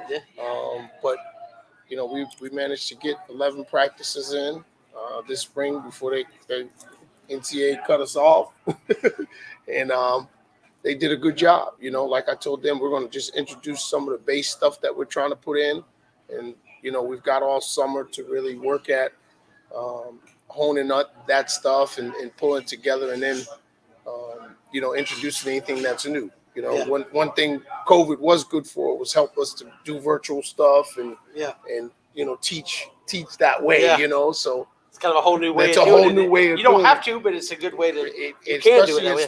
small schools like ours, right? Yeah. When we're not paying for everybody to do summer school and do all these different things. We can get on and have meetings and stuff and still feel like we've done it Right. like you were on campus, you know. So that's a big part for us. So I know them boys. I mean, sometimes them young boys, man, they don't understand. How, I mean, to have football taken away from them, Right. and then they stay the course, and then they come back and have a couple of games, and then you know they go from they get a new coaching staff, and like you said, you coming in. And what I appreciate about you, coach, y'all, you know, you let them know, look, man, I'm earning your trust. I'm gonna go out there and show y'all I'm built for this too. That's I'm gonna right. show That's y'all right. I'm built for That's this, right. and that's right. you know, outside, I don't know if you've had to deal with some saying that. So hopefully you won't have to deal with them. We That's practice every day. That's unavoidable. That's unavoidable. You know what I'm saying? We practice every morning. Hey, People were like, "Oh, coach, but the Nats." I'm like, if you ain't focused on the Nats, then you ain't got to worry about it. Absolutely. They're gonna be there. Like, what am I gonna do? Y'all can't come today? Yeah. Unfortunately, as I tell everybody, they only come out when it's nice. Right. It's like we can either not have them and it's 100 degrees outside, That's right. or we have to do Be it when it's not. uncomfortable, right? That's right.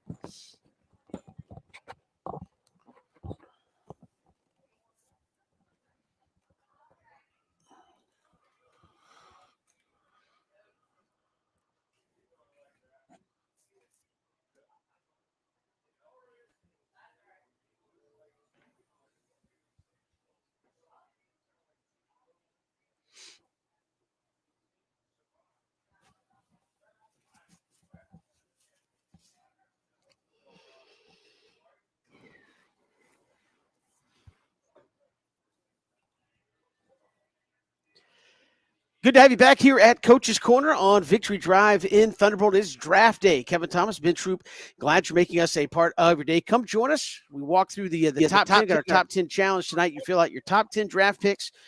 Whoever gets the most right in the correct slot is going to walk out of here with a 75-inch flat screen television. So looking forward to that as it's the draft. Who knows what's going to happen? It could be anybody's guess. You could be the smartest guy in the room, or you could be just guessing, like Ben and I, at the end of the day. But we are pleased to be joined by the newly named head coach at Savannah State, Aaron Kelton, who joins us here at Coach's Corner. Coach, good to meet you finally. Thanks for coming out and stopping by. How are things? Things are going great. It's my pleasure. And coach, I mean, we talked a little bit off the air a little bit, but talk about the transition. I know when you talk about a team like Savannah State, these young men are battle tested. I mean, the product on the field has always been there, but how has the transition been for you? The transition has been good. It was a long process. Like I said earlier, it's difficulty for the young men. Change is difficult all the time for everybody, but I think we had a great transition and practice and everything was really smooth and went well. Obviously, coming in, you had to kind of hit the ground running. What was that? Was that like to say, hey, obviously I'm new. Here's what we're trying to do. And we got a quick amount of time to get that put in. Yeah, that's really what it was. Is I came in, I had a plan, and you gotta start with a plan, and the plan was pretty successful for us. We did get 11 practices in. We wanted to try to get all 15, but the NCAA has their rules that we can't practice the week before finals, and so that's why we had to end a little early. But we definitely did all that we could with installing base packages for us and getting acclimated and meeting the guys. That's what it really was for us, is get to know the team, let them get to know us, and get everything in that we could. And coach, man, a team like Savannah State, the city of Savannah is rich with talent. I mean, you just look around and they have talk about those local products that you have that's not just playing for Savannah State, but saying, coach, man, if you're looking for talent, man, you could just go 10 miles down the road and they're there. Yeah, there's plenty of talent in the recruiting class that was signed. There are a number of quality players in that group who are local guys. And it'll always be a recruiting base for us. Our biggest thing is win the state of Georgia as best we can, then look outside from that point. If you go 6 hours in a circle around Georgia, you've got the whole state covered in all those border areas where there's some really good players. Absolutely. Aaron Kelton joining us here, head coach at Savannah State. You and I were joking in the break about the Nats. Talk about your first introduction to that. Where it's like, what are these things, or was it just did you walk into a swarm? Yeah, and you walk into a swarm, you get 3 or 4 of them in your mouth while you're talking, and then you just say, okay, this is what it's going to be, and go. I was so excited, I didn't care. Yeah, I really didn't care. And then people kept saying, what about the Nats? I'm like, what Nats? Because I had gotten to that point. Hey, coach, you talk about being able to get 11 practice in. You want to get 15 practice in. What have you learned about your team in a very, very short amount of time? That they can persevere through tough situations. It was a tough deal for them in terms of transition at this point. And one of the other things I learned is that we're going to get more mature as we go. We got a young group, a number of guys who went into the portal and definitely could have helped us, and we would love to have them back. But we've got to play with who we got. And so some of those young guys are really excited to get an opportunity now. And so we're going to just build off of everything we did every day and go from there. And coach, you speak about the portal. How has that changed things? I know you're new into this position at Savannah State, but obviously the portal and the way recruiting happens. How does that change your thinking? Obviously there's recruiting, and then you look at the portal and say, well, after it kind of settles down, there's still guys, if we have holes, we can fill that way. How do you kind of free agency at that point, so we're going to try to, and always will recruit high school guys. Okay, because you want to develop your program through 4-year players, but it's a pick and fill from the portal. And so we'll do some of that. It's similar to what you did with junior college kids for a long time in this business. So it's all the same. It's just now there's 4,000 of them. And coach, every team has phases. Obviously, you guys have gone through the spring phase. I know when I was in school, I don't know if they're still doing it. I don't even want to talk about my eons ago, but they had the summer A portion, they got the summer B portion. Or you guys getting ready to transition into your, after spring program? And how many guys do you expect back? Yeah, we're going to transition. We'll probably we have a large group of guys who are within an hour of campus, and a large group that are taking summer class in the first session, and so we'll transition into that probably in about 2 weeks or so, and get that portion of our program going. But we're also, like I said, off air. With Zoom and all these different social media networks, it's great for us. And so we're going to use Zoom meetings and do that kind of stuff for those guys who are further away and can't get down every day. I was going to say that's one of those things that, out of every bad situation, something comes. So COVID obviously shut everybody down and you couldn't play football. But out of that, maybe a little more efficient way of doing some things that help you out in your program. Yes, absolutely. Especially for us small programs where we don't, we can't and aren't able to pay for all the kids to come back for summer school and different things like that. It allows us an opportunity to still feel like we have our hands on our guys, right? Because idle time, we know, can be trouble for some of these guys. And it allows us to be able to install and not be behind. And that's the part that we're really excited about, is we're still going to have our meetings and do the things that we would normally do if they were on campus working out. And coach, when you get, because as a head coach, you get recruited as well. OPO, the athlete are ready to come looking for you. What made you know that Savannah State was the place for you? I had been down here before, and it's a hidden giant. I just think it's such a great campus, a great city of Savannah. Okay, and certainly the football recruiting hotbed that it is and can be were things that were huge attractions for me, and they've had recent success, which I felt like was a step forward for me to look at a position like this. Aaron Kelton, Savannah State head football coach, joining us here live at Coach's Corner. Coach, appreciate you coming by and joining us. Thanks so much. Thank you. I look forward to being back. Yes, sir. And gentlemen, enjoy the draft. I know I'm going to enjoy it. Okay. and hopefully I'm not on your list to get them right. I don't want to be a ringer. I don't want to be a ringer. Is what tell y'all to go ahead and pick. That's right. I was Coach gonna say, Kelton said, listen, it went in doubt. Just pick a player from the University of Georgia this year. There it is. okay, I'm not going to put you on the spot, but as a coach, what position would you want to start with if you had the first pick and said, hey, I don't need a player's name, but where are you starting if you had the first pick in the draft? I'm starting with a rush in. I'm getting a guy who can hit the quarterback, be disruptive. Those guys are hard to find. There are several in the draft. My man at Georgia is fantastic. So it looks like he's going to be the guy. But I would say there, or the second position would be a tackle, a left tackle. Got to protect, and you got to get after them. They go against each other every day, right? Exactly. So if you can do either one of those, you're usually off to a good start. Yeah, you're going to be successful. Coach Kelton there, Savannah State, joining us here at Coach's Corner. Come see us. It's 3 and Out on the Southern Pigskin Radio Network.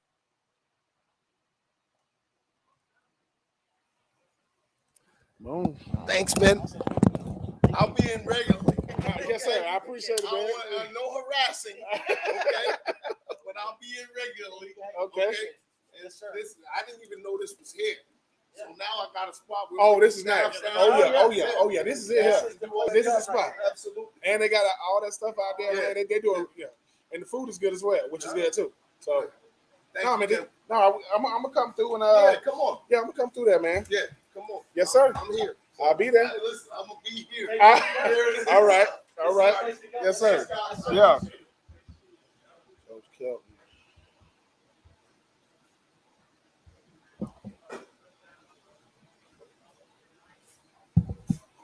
Turn this back down. I didn't want to overdo it, but they were like, turn him up, Mike.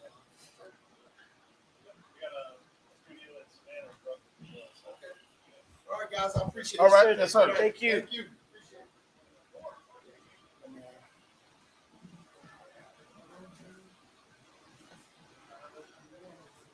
Building relationships. Oh, yeah. Well, that's what you want. That's what you want. There you go. Oh, he talking about it right now. You want to know a dog. He a real dog. Get off me. Watch this. This is not supposed to happen. Yeah. Come here. I'm gonna say I saw him back there, and I was like, "There's nowhere to go," and so I went with the overall game, which I didn't want to do. But I'm like, "That's the only thing I had to push." Look at where he started, and look at this. Nope.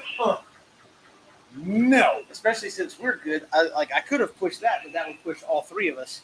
And I was like, the only thing to affect him was the I'll overall. listen to it on the stream at the time. Yeah.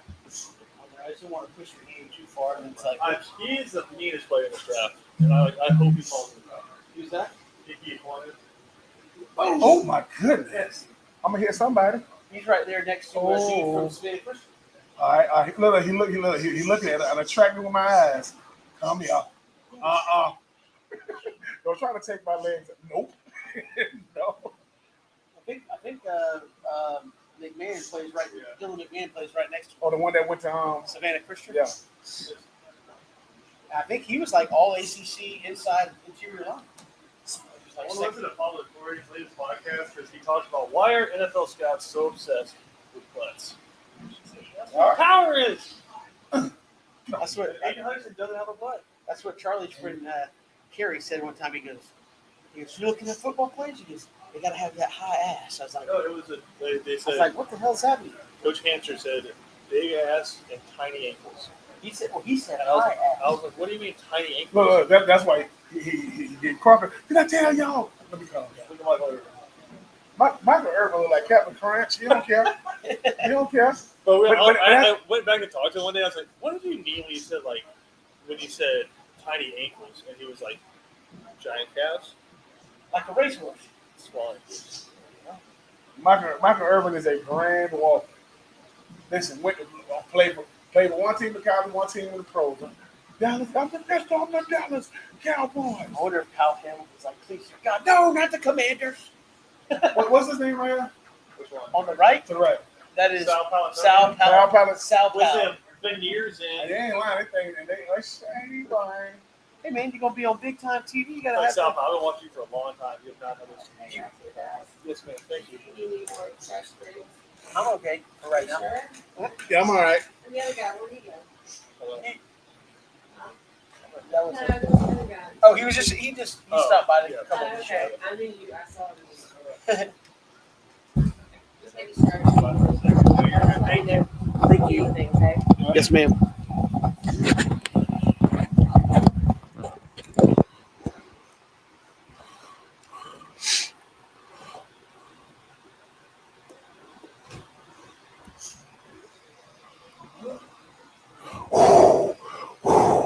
Yes.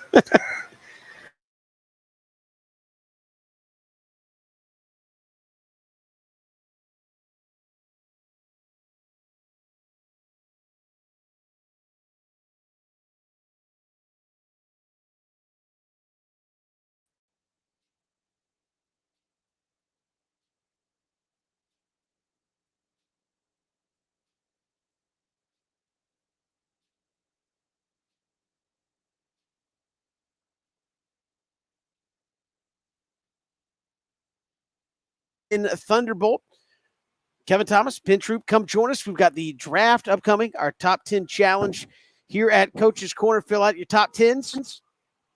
Top 10 picks. Whoever gets the most in order is going to walk out of here with a 75-inch flat screen television. That is a great deal. Come see us. Great food at Coach's Corner. No better spot to watch the draft. Why? Because you can see it.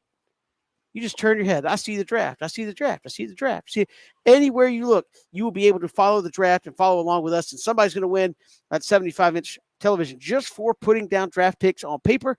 Come do it. Get ready. As long as that pick's in before the draft starts, you are good to go. So you fill it out. Got to get that sheet turned in before the first pick, and you can win that 75-inch television right here at Coach's Corner, courtesy of Coach's Corner and Low Country Liquidation and Repair. And it is a lot of fun looking through the draft pictures. You know, everybody's getting, the suits lined up. I think Sauce Gardner had, a bottle of sauce, like diamond encrusted looking thing. Too much. Every time you say, listen, just like with Debo, and I have to go, Debo. Whoa. Every time you say sauce, I'm just too much sauce. Because all I'm saying is that Christian and our own Christian O'Care could appreciate this. As I've never played DB. I went up against something, never played it. Do you know how hard it is to never give up a touchdown? Never. Not in garbage time. I don't feel like not giving up. Sauce, wear whatever you want to wear. But sir, with all that sauce on your neck, you might want to get security because that's why I wear these. Speaking of security, I didn't know this. So somebody posted it. Somebody showed a picture of there is the hats. Are somebody really carrying it in a case? Are they the number one picks? Like, hey, if fresh air hasn't touched this until it gets put on your head. Is that what we're doing? That might be what it is. I mean, Kevin, listen, Vegas finna come out with all kind of stuff. I'm just waiting on Roger Goodell to get booed. But yeah, Sauce. I've seen Sauce come out with his somebody sporting all white. I've seen Kayvon Thibodeau. I've seen Jermaine Johnson. Them boys are looking. They looking real saucy. The drip is on full display right now. So whoever they're wearing, it is the red carpet right now. Yeah, I mean, that's one of those things where it's turned into, it's not just the picks, as we talked about, Ben. It's basically the pomp and circumstance, the red carpet, if you will, of, hey, if you're going to walk up there to, dap it up with Roger Goodell, you can't wear the tracksuit, right? You got to have the custom-made suit, little flair going on. Yeah. Show off the personality. I mean, Kevin, all right, so we hear, Kevin, you already been drafted. For those who don't know, just go to, the ESPN Coastal, Yes, I have, yeah. I'm just saying, you already been, so Kevin Thomas is getting drafted. It's time for Kevin Thomas to get saucy, the drip. No, are you keeping it plain with just probably a black suit with a? Because here's why. Because I don't like wearing suits. Uh-huh. It is just the one time like, you got to wear it. Though. Like I'm a radio. Well, there's one other time I don't really look forward to that one though. But, well, yeah. But I mean, but you look at just the suit game. I appreciate getting dressed up. If I did it, I would have the suit, no tie. Okay. I'm a radio guy. Don't like wearing ties. Of course, like I said, a lot of people these days don't like wearing ties either. But I would probably do the sports suit with some kind of shirt underneath to show off a little something. I'm pretty boring when it comes to dressing. Just ask my wife; she would be like, "Yeah, you are the most boring person on the face of the earth." One, because I just don't care. Like, don't come to me and say, "Oh, I'm wearing Dolce and Gabbana," and then Calvin. Like, don't care. Don't care. Just wear something that's nice. You like it. It fits. Good. So you would be disappointed Okay. in my Flair game. Hold on. I going got to to the say this draft. too, though. But Very disappointed. But give these stylists a lot of credit, right? Think about this for a Absolutely, second. yeah. It's not so much. It's not how these guys dress all the time, Kevin. It just comes back to the fact that, Kevin, you're gonna be a top pick. Kevin, you got the dress. So what would be the color? They're gonna give you these far out their colors, right? Kevin, I mean, are you gonna do the LeBron James, the all white? Or you go, you saw Kyle Pitts last year with the all green. Now, Jamal Adams came out. He had on like a white suit with blue, stripes on it. I mean, all I'm saying is, when you go back, if you had to do it, would you let them pick it out for you, or would you say, listen, I just want to keep it simple. I want to walk out. And are you hugging? No, I will let anybody pick it out. Like, say, Roger Goodell. I don't know where that started, but I guess I would if everybody else does it, right? Got to dap up. Oh, you got to dap him up, yeah.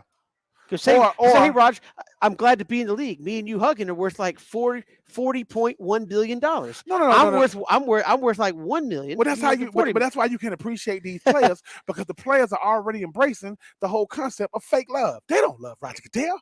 That's fake. But they go up there and they're gonna go up there and give him a little bear hug, this, that, and the third. No, Kevin, I'm looking at DK Metcalf. That's what you would have done. Kevin would have been at the crib with the fam, listen, with the t-shirt on, and start off real, appreciate. They say, the crying. And would you have given us the ugly man cry on national TV? No, I wouldn't. I'm not crying. I mean, maybe I would. I haven't been in that situation where it's like, hey, I've gotten up since I was 6 years old in some cases and worked to get to that and the culmination. I might cry, be like, man, about 2 more minutes, I'm gonna get like $1 million signing. But no, I think it'd be a happy moment. I don't know if I'd be the ugly crying. I'd be excited, ready to go, man. Like, this is the pinnacle of what it's all about.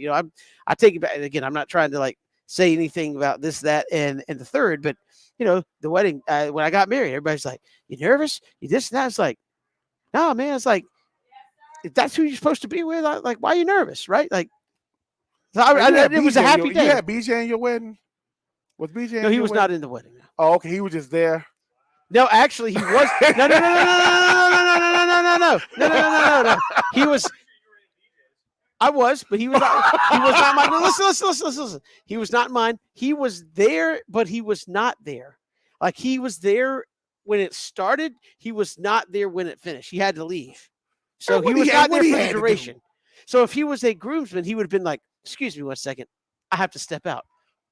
I heard, but but he was not going. I like. So I wasn't trying to like throw it out there. But it's like, all I'm saying is everybody's doing a little extra for the draft. If you stay home, that's so you don't got to listen. And if you're at home with your family with a suit on, shame on you. You don't got to wear no suit when you at the crib. I don't care if that camera sitting right there. We country boys, man. Sit at the crib with your people. That way you can really celebrate it. The greatest celebration of all time will be Rob Gronkowski. Because if you go back to we got drafted second round, his whole family was there. They did the whole Gronk group thing. Christian Gokel is sliding in here. Go ahead, real quick. Well, no, I was just going to say, I mean, you're talking about being at home. Is anything ever going to beat CeeDee Lamb taking his cell phone away? No, that's epic. I mean, no. His girlfriend thought because she was on national TV, I get to get his phone. I mean, he had to go. He had to grill his mouth. No, ain't nothing changed. On camera, off camera. I need 2 phones. Was it Isaiah Wilson, the Georgia tackle, where his, I guess, girlfriend at the time was there, and he gets drafted, and she like jumps on him and hugs him and hogs the camera. And mama gave the greatest "get the hell off my son" moment. Just get off him. No, listen. All I know is this. Okay, you want to be at home with your people, man, because they don't see them pull you to the side. Conversation. Listen, bro, I know you about to get $1 million. If you can just give me about 50,000, and you'll never see me till next weekend. No, shout out to all the players. Enjoy your moment. If you want to be in Vegas, be in Vegas. But if you want to be at home, do the Cadillac Williams. Back in the day, got drafted. The old mayonnaise jars, all the mayonnaise gone. You take all the paper off. They drinking Kool-Aid with the old mayonnaise jars. I loved it. In the back. I don't think I've ever had that experience. Now the running backs coach at Auburn. Yeah, we'll come back. We are live at Coach's Corner. Come join us for the draft. Get your top 10s in. You've got until the draft starts to get them in. Somebody's winning a 75-inch flat screen television. 1 more hour on the radio to go next. I did. And this, are you? Yeah. Are you going to Are you doing a thing? Name that team. If you didn't, that's fine. No, don't stag me. I got to eat pizza first. So, no, I'm saying, do you want to do it or do you want? Okay. I don't know. Me versus Ben. I will ask Ben and then.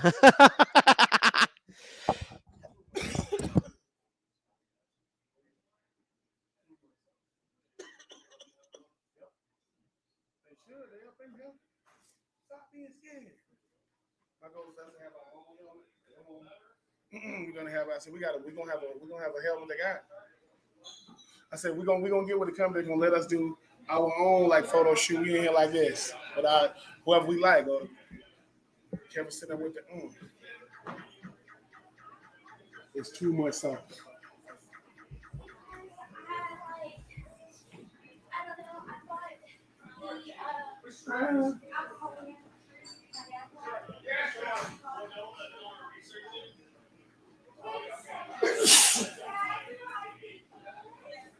There's nothing greater than a sneeze. I just don't like when you got to sneeze and go. Because your homie, Kevin, every time I see him. Who? Oh, Brian Woodhorse. Oh, the Blonde Horse. I watch you run to him one day. Hey, Kevin, what's up, Brian? I mean, you know, they're like, don't care. Like flat screens. Nope. I don't even. I got 6 of them at the house. I don't watch it. What? I got 2 TV. I got a rear projection. It's fine.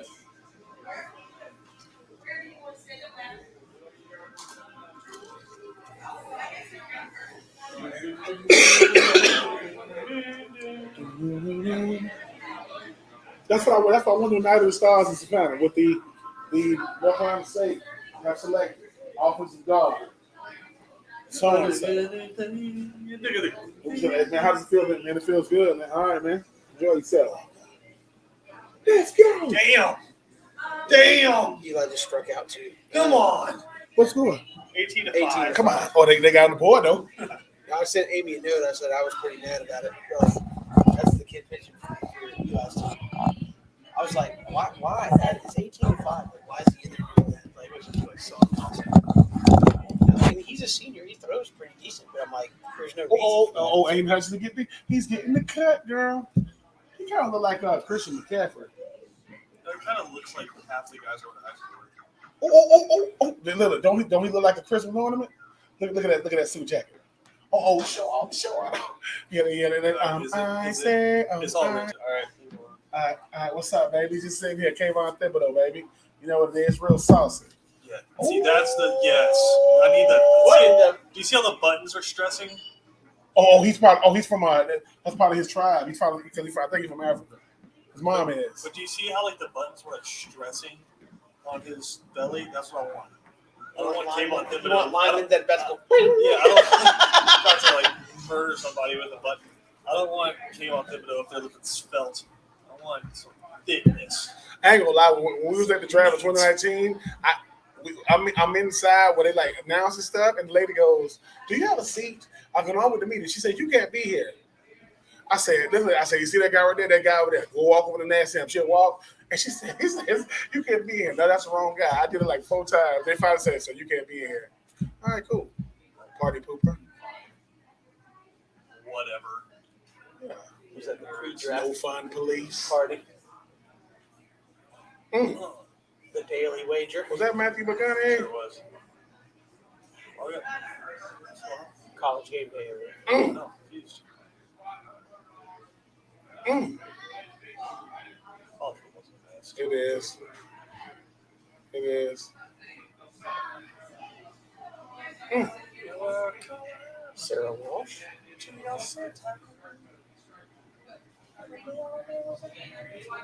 Welcome to the 2022. Come on.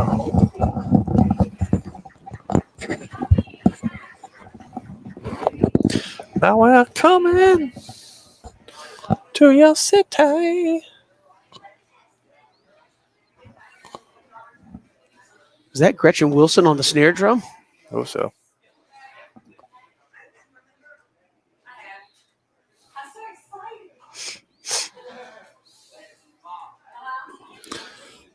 Poor Kirk Herbstreit. He ain't there. He's got blood clots. He's got the blood clots.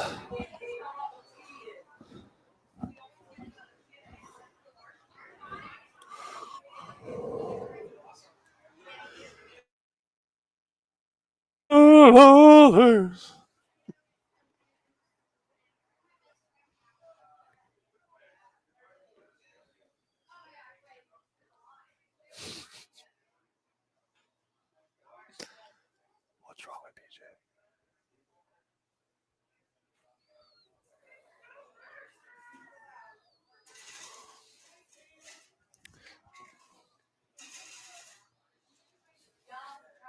Good to have you back. Final hour of 3 and Out here on the Southern Pigskin Radio Network, coming to you live from Coach's Corner on Victory Drive in Thunderbolt. Come see us. Get ready for the draft. Grab you something good to eat. Got our top 10 challenge. Fill out your top 10 in this draft. Whoever gets the most right, going to walk out of here with a 75-inch flat screen television just for playing along and watching who goes where. Jag's going to be on the clock first. A lot of people think they know who it's going to be. Betting favorite says it's going to be Trey Von Walker. Do they have a surprise up their sleeve? We'll get to that coming up in just a little bit, Ben. But Christian Gokel from Second Down joins us because he said it's draft day.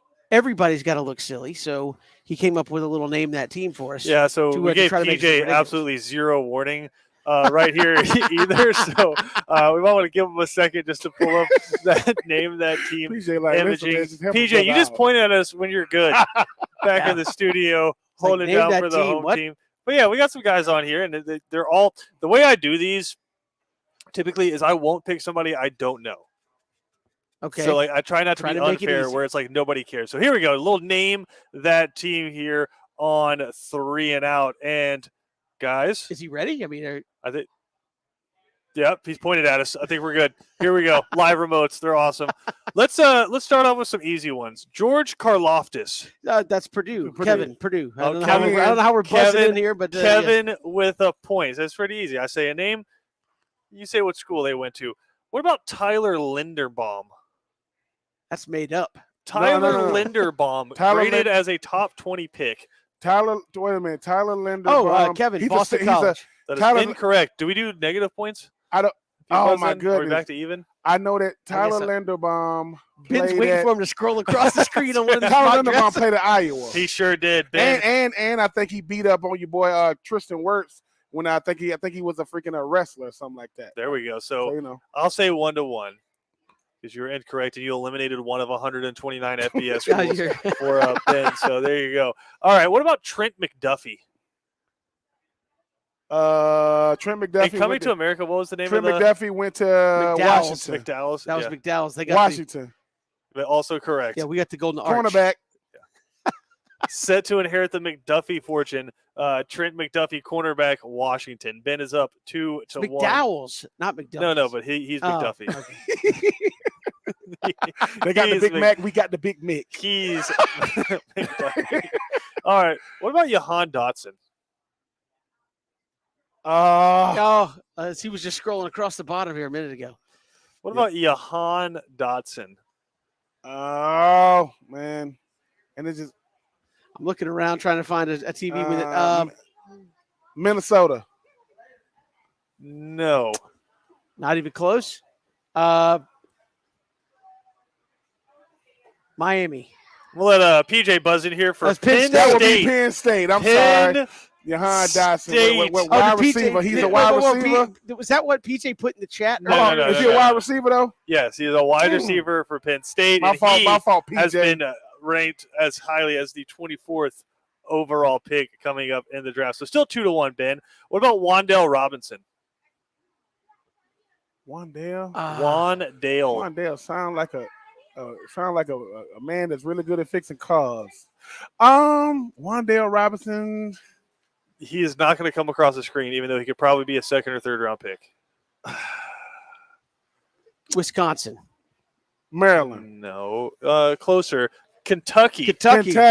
I don't know. I hate. And I'm pretty sure he had all SEC honors this past year. What about Kingsley Enigbare? Ah, Kingsley Enigbare. Michigan. It's David Ajobu, Ben. Did it? I know exactly who you're thinking about. I mean, listen, there's only 130 you can guess. I'm drawing. I mean, I've heard BJ talk about him a bunch. So okay, so that really narrows it down for you. Not really. To about 60 schools. Let's say Virginia Tech. I'm just going to keep guessing Virginia South Tech. Carolina. South Carolina. Kingsley Enigbare. That's right. Come on now. South Carolina. He was rated as one of the we had a guest on talking about him just the other day. What about Bailey Zapp? That's Western Kentucky, right? Bailey Zapp? Did I just mess that up? No, you didn't. Bailey Zapp. Western Kentucky. I was like, you didn't say anything, and I was like, yeah, the NCAA's new all-time single-season leading passer, and one of his offensive coordinators, Brian Ellis, who is now at Georgia Southern. That's correct. What about Zacoby McClain? Zacoby. So 2-2. 2-2, by the way. Yeah. It is not Texas.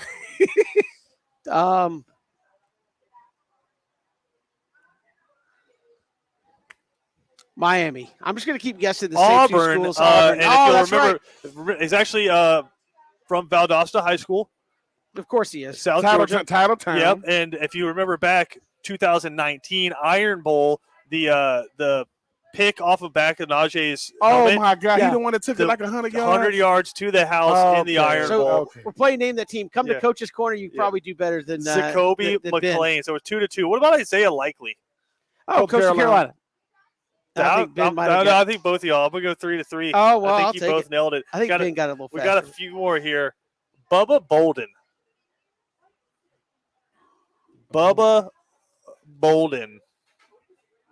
Arkansas. No. A guy named I would Bubba? say this place is the complete 180 of Arkansas. Okay. Oh. That narrows the complete 180 of Arkansas. Virginia? No, Virginia and Arkansas are the same place. Miami. They're not the same place. They're the same place. I thought you were talking if I dropped you in Virginia and then I transported you to the middle of Arkansas, you'd be like, no, it's the same place. In Arkansas, they're making barbecue and hunting hogs. In Virginia, they're eating wine and cheese. They don't eat barbecue in Virginia, and they don't enjoy wine and cheese in Arkansas? I don't know how many people they enjoy it. It might be homemade wine, but they surely enjoy it in Arkansas. All right, what about Sincere McCormick? I mean, he's definitely honest and like empathetic. Sincere McCormick. Man, these names, man. Smoke Monday, Sincere. Ben's thinking North Carolina. Not quite. Coach's Corner, Victory Drive, Thunderbolt. Come down to see us. Top 10 challenge. Somebody's going to win a 75-inch flat screen TV. Who is it? Sincere McCormick. Southern Cal. No. UTSA, baby. Roadrunners. Oh. Sincere McCormick, second in FBS this past year in rushing. Okay. All He right. was obviously not first on my brain. Listen. If you're, no, hold on. I got a question for you. If you are getting ready for a date night and your lady comes out and she put her face on and she's wearing some nice clothes, you would tell her she looks what? She Beautiful. looks real lovely. No, come on. Real smoking. No, I appreciate where you're going with that. Hot. Real purdy. She's real purdy. Brock Purdy. That's Iowa State, isn't it? Iowa State. Brock Purdy. Oh, the freaking quarterback. Yeah. All right. So we got one more. Kevin's up 4-3. Oh my goodness. Yusuf Corker. Cincinnati. Actually, not far off, like geography wise.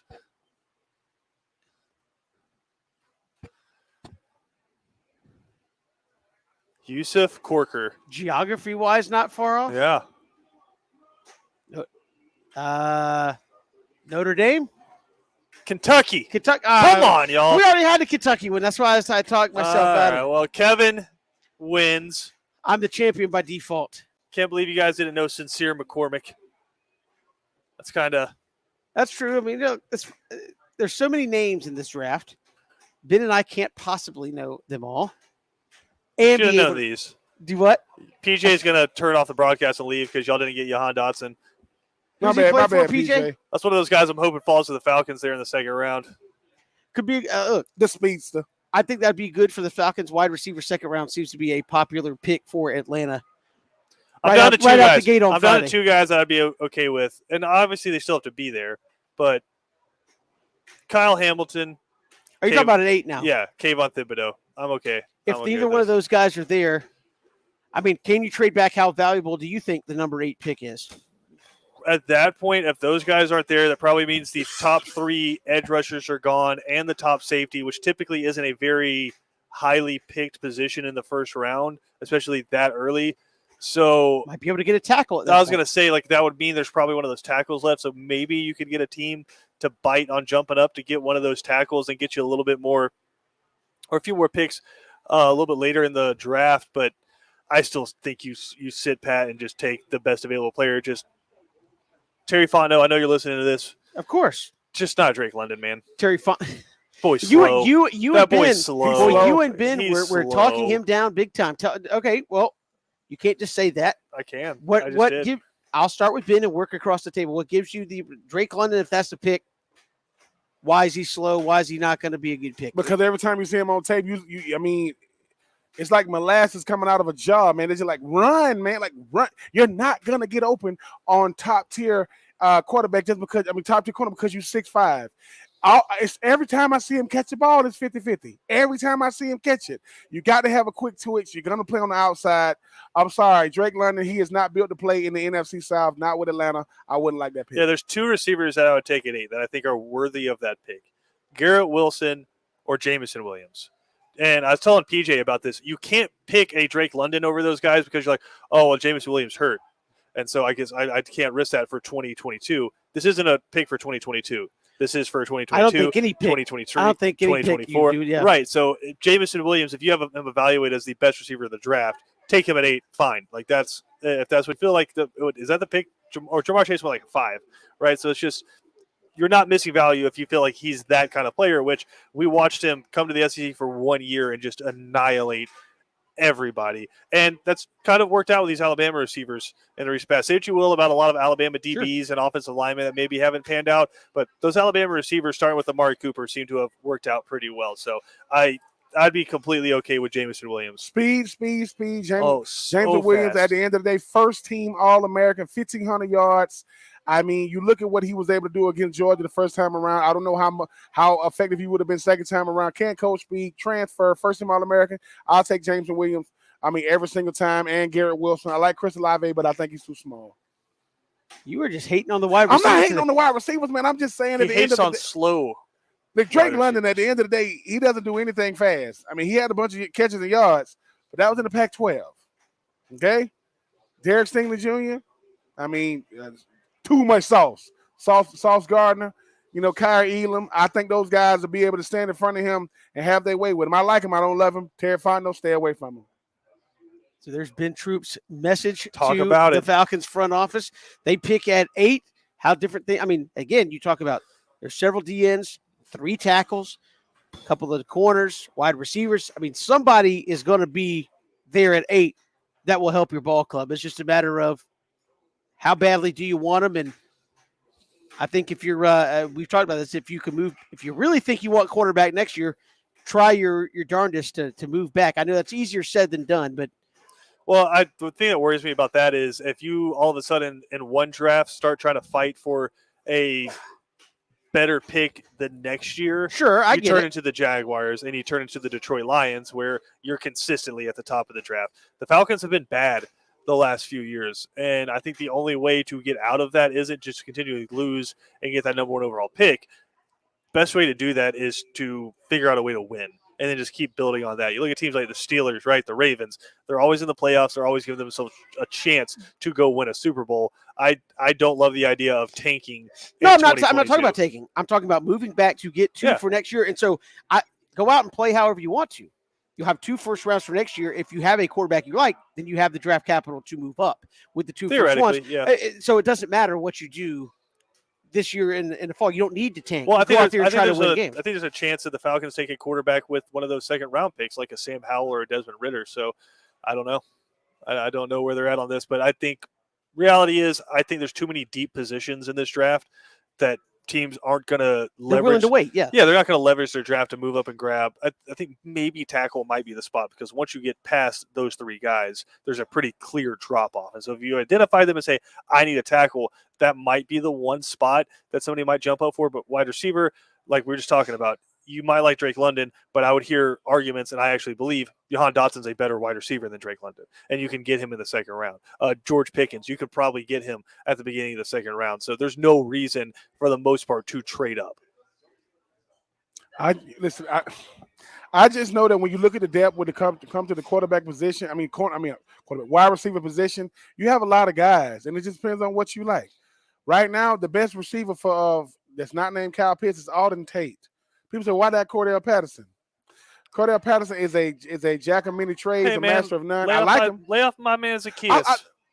At the end of the day, Christian, if the starting wide receiver group, not named Cordell Patterson, Kyle Pitts walked in coach's corner, they need to come Cordell down. Patterson's a running back.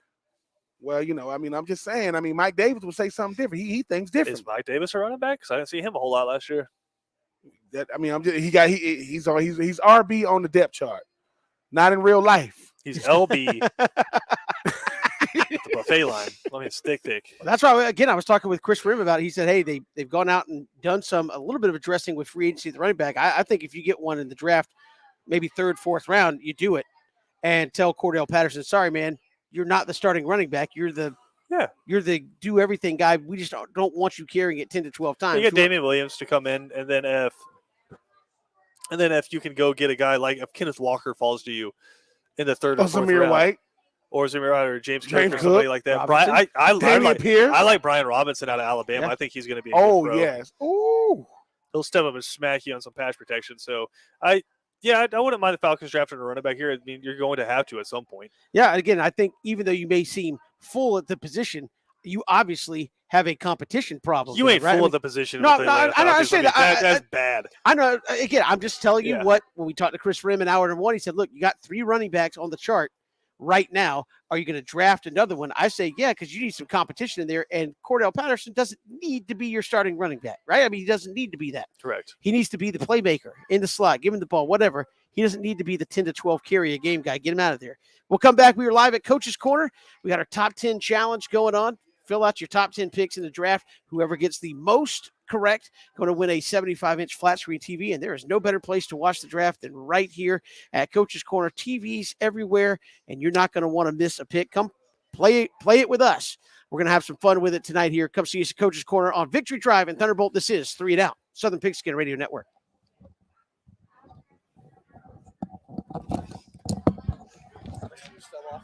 No. Just like you're at the back of the studio. Yep. On its way, I was sitting and one just went. look at Malik Willis.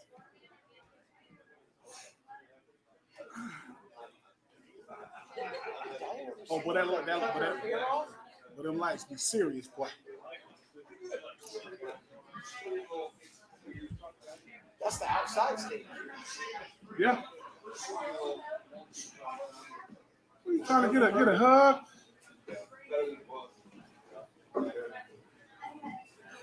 They had the red carpet in 2019. You had to be on like have to have like the pass. I was right outside. I was like, they go everybody. They go Kyler Murray. It's all pink on. They go Daniel Jones, and Cleveland Farrell. Out there. I'd say it's his little face. Well, he's got a big face, not a little body. She's kind of. Oh yes. Who else we had? I saw DeBosa. What is it? Nick Bosa. I saw what's the defensive tackle out of Houston that went first? That went to Buffalo. Ed Oliver. Saw Ed Oliver. Yeah. Mm-hmm.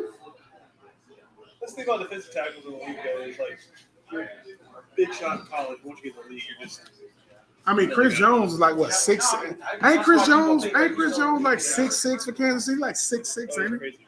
Mississippi State puts out some bangers. Yeah, I mean, Fletcher Cox. What's the guy? Montez Sweat.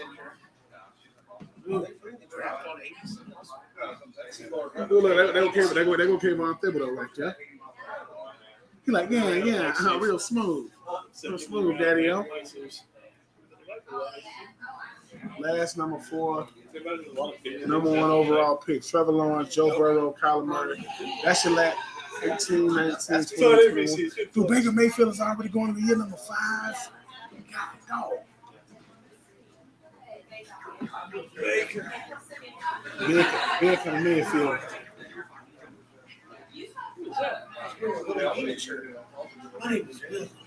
That's what's his name? Thank you, can you feed Look me? at them like that light they got on you. That's that. Ronnie showed up.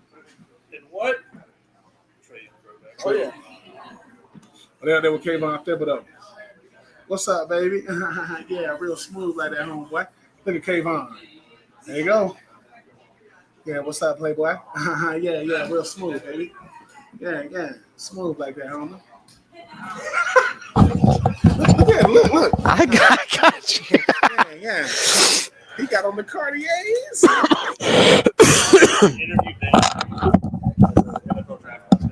Yeah. What's his name? Dion. What was his name? A little razzle dazzle, a little 100,000.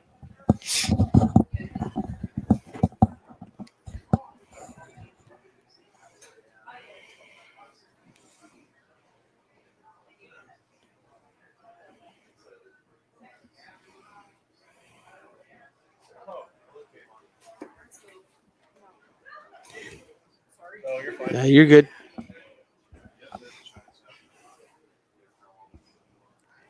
My fault. Over here playing footsie.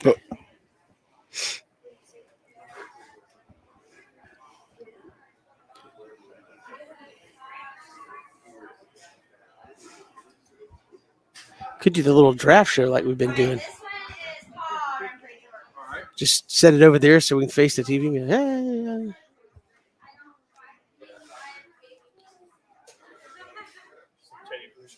Either that or, either that or pick all of it up and just have an open tape.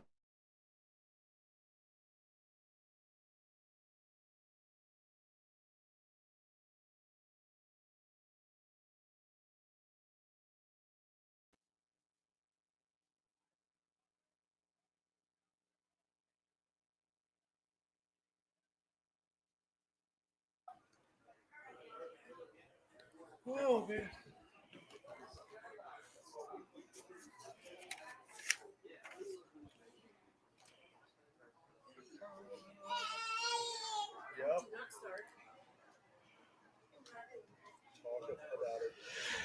Good to have you back here, 3 and Out on this Thursday, draft day. Kevin Thomas, Ben Troop coming to you from Coach's Corner on Victory Drive in Thunderbolt. We've got our draft challenge going on. Top 10s. Fill out your top 10 draft picks tonight. Whoever gets the most correct, going to win a 75-inch flat screen television. Great prize there, courtesy of Coach's Corner and the folks at Low Country Liquidation and Repair. Your home for TVs, appliances, electronics, and more. Ben, Jags on the clock. A lot of people think it's going to be Trey Von Walker. Why? Mm-hmm. Again, all these names have been thrown at me. I'm Russell Wilson. Trey Von Wilson. All right, now Trey Von Walker out of Georgia, going number 1. If it's not, who knows? Looks like Aiden Hutchinson, regardless of what the Jags do, is going to go no lower than 2. And we start moving down the draft. Where do you think the rush starts? Is it when the first tackle goes? Because there's only 3, but there's 3 that people really covet. Is somebody surprised and move up for a quarterback that nobody sees coming? Where do you think the intrigue starts there in the draft tonight? I think the intrigue is going to start in the draft at, maybe like pick number 6 was everybody expects the Carolina Panthers to go with a quarterback. And Kevin, I think it really starts with whatever quarterback goes first. Could be whatever receiver goes first as well. So I do think when you look at these quarterbacks, I think that what happens is Malik Willis, Kenny Pickett, Matt Corral, Desmond Ridder, Sam Howell, because nowadays in the National Football League, we get, everybody knows Aaron Rodgers. Everybody knows Tom Brady, right? Everybody knows Joe Burrow. You know, we talk about Pat Mahomes. We talk about, that vaunted AFC West with Pat Mahomes. And, you talk about, Justin Herbert and Russell Wilson. I just think that when you look, even Derek Carr, you need a quarterback to be consistent. Not just to win, but to be consistent. How do I know? There was a guy by the name of Matty Ice, gave almost 14 years in Atlanta. Atlanta didn't win, and it wasn't because of him. He was very, very, very consistent. So I just think that, Kevin, I think it's going to be that trickle-down effect when you think about that quarterback, because as much as we make it seem as if this isn't, quote, the quarterback class, you still got guys that are good enough to play. Christian said something that I think is right. Malik Willis don't got the big arm, like a guy like Aaron Rodgers, but who does? Kenny Pickett been in college 13 years. The guys were ready to make the transition to the National Football League, but get you one of those guys. I look at what Kenny Pickett did for Pitt. I look at the fact that no one even knew what Liberty was outside of the freaking commercial. Tell the truth now. Then you got a guy like Malik Willis. Then you look at what Matt Corral did. So I just think, under Lane Kiffin, you look at what a guy like Sam Howell, the numbers that he put up with North Carolina, and he lost 2,000-yard rushes and 2,000-yard receivers, and had to go out there kind of like right the ship for a North Carolina team. So I think it's very, very tricky at the quarterback position. I think you still might have some guys go higher than they should. You might have some guys go lower than we thought they should. But all said and done, I do think Jacksonville goes with a guy like Trey Von Walker because I think he provides more versatility. And obviously Aiden Hutchinson might be going right behind him at number 2 to the line. And again, the more we talk about it, Ben, what's the likelihood that Atlanta gets that, I won't call it a dream pick, but gets that scenario where a guy they really like slides, whether it be Kyle Hamilton, whether it be an Evan Neal. I mean, people look at it and say, oh, you have so many holes. You don't even have a full, if we go out there to run 3 wides, who the heck you putting out there? It'd be very tempting to take a tackle just so you could have bookend tackles for whoever the quarterback's going to be this year, down the road, what have you. What's the likelihood that somebody really falls to Atlanta at 8 that they love and can't pass up? Very likely, because I think we talk about those number 2 picks. I think are going to be locked up. Either it's going to be Walker, Hutchinson, or Hutchinson, Walker, in that order. And then you start talking about who's going to get a quarterback. I think Kayvon Thibodeau could be there. I mean, Evan Neal could be there. I've seen Kyle, Kyle Hamilton slide, and he could be there. And if you are Terry Fontenot, if you got your pass rusher, if you got your tackle, and you got a transitional type talent to say the position, then what do you do? Because number one, you always need offensive line help. I don't care who you are. Pat Mahomes lost to Tom Brady in the Super Bowl. Why? Because both his starting tackles was out.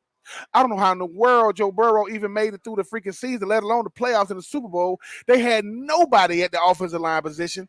And so you're seeing what having an offensive tackle does. But then you look at what Von Miller meant to the LA Rams defense, right? Because you got a guy that can still get around and rush the passer even when they went up against. So I think, Kevin, I think Neal's going to be there. I definitely think Thibodeau and Hamilton's going to be there. If they are, you get any one of those 3, I think you'll be fine. Now, if those 3 are there and you get a quarterback, I mean, you got to live with it, but you're going to be scratching your head. And those 3 guys are there and you get a receiver, I'm going to lose it, because you get the receiver if they aren't there. You don't get the receiver if they are there. I think if 3 of those guys are there, I think you get any one of those guys. I think that's a great pickup. We've talked about it a lot with the Jaguars. Who wins the room? Who wins the discussion? Who wins out there in Atlanta? Is it Terry Fontenot? Is it Arthur Smith? Is it Arthur Blank? Again, we've not normally heard his name come up in draft discussions, but let's be real, Ben. I mean, there's a guy out in Dallas where his opinion matters more than the GM, right? I'm Jerry Jones. I know who we're supposed to pick. How do you think those discussions go in Atlanta, especially if it comes down to, hey, we're at number 8. There's 2 or 3 guys we like, and you got to kind of come to some consensus there in 7-8 minutes of, hey, I know you like the DN. I know you like the tackle. I know you want to go wide receiver, so we get some excitement out here. Who wins that discussion? It's got to be Terry Fontenot. I mean, he has over 18 years of experience in the National Football League. He has more stripes on the wall. Arthur Smith, let's call it what it is. Arthur Smith's claim to fame is handing the ball off to Derrick Henry, and there's nothing wrong with that, right? I got a 2,000-yard rusher. Well, I mean, now that you don't have Derrick Henry, your starting receiver and your leading receiver and leading rusher at the quarterback position. I mean, at at the receiver and running back position was Cordell Patterson. For me, it has to be Terry Fontenot. You brought him there for a reason. Trust what he's doing. He everything you know in New Orleans right now got built by then GM Terry Fontenot. I mean, Arthur Blank seems to be a guy that just happy at being an owner. He don't want to just put his 2 cents on. I pay you guys for a reason, man. I'm gonna stay out of it. Arthur Smith got to trust the process, Kevin, because like I said, we don't really know how good or bad of a coach Arthur Smith is. Because, look, you had to get rid of the face of the franchise. Yes, you got Kyle Pitts. No, you haven't really had a defense to see what you can do. You got an offensive line that's retooling.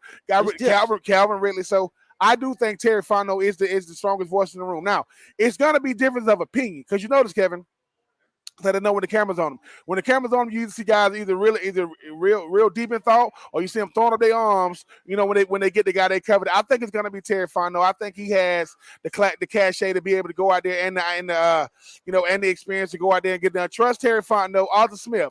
Listen, when you on camera, stop looking like a deer in the headlights. Like I don't know why every time the camera's on you. I mean I don't get you. You're gonna be on camera. That's a part of your job. Love you, Arthur, because I have to.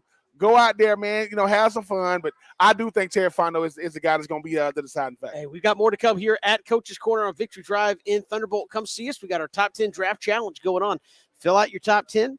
Whoever gets the most picks right going to win a 75-inch flat screen television courtesy of Coach's Corner, Low Country Liquidation and Repair. A great place to come, grab a bite to eat, get ready for the draft. Oh, by the way, you got draft going on. And a little bit of magic happening in the ATL tonight. We'll get to that when we come back. It's 3 and Out on the Southern Pigskin Radio Network.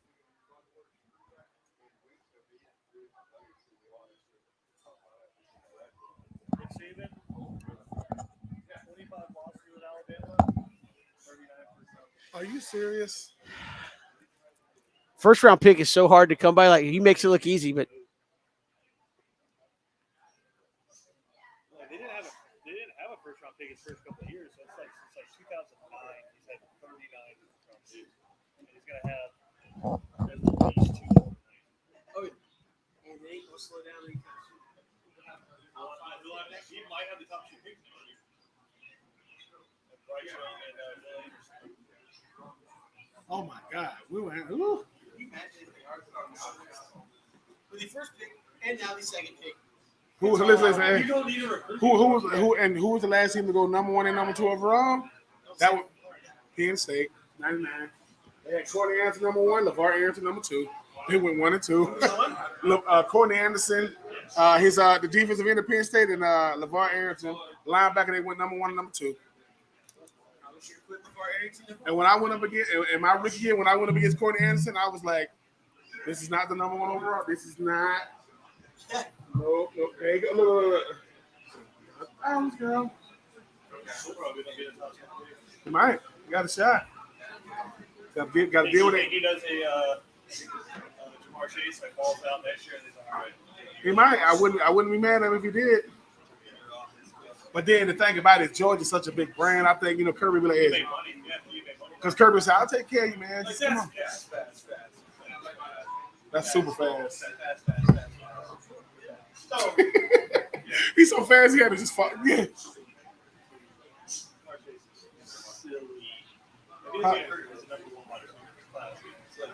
Prospect that should be getting more buzz.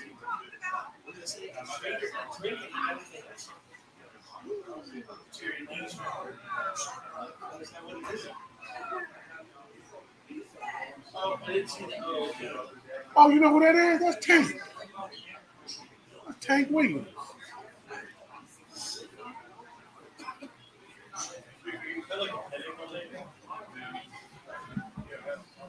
No. Going through caffeine control. I get it pretty bad and like I can't see straight. Like my eyes start hurting. Usually a Mountain Dew will knock that right out.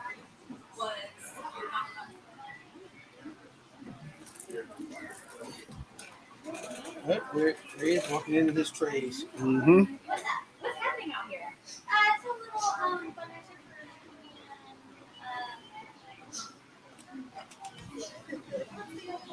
they have like a little raffle. I mean, yeah, you guys can like stick around. They don't have like a specific ticket or anything. There's not really like people there right here right now.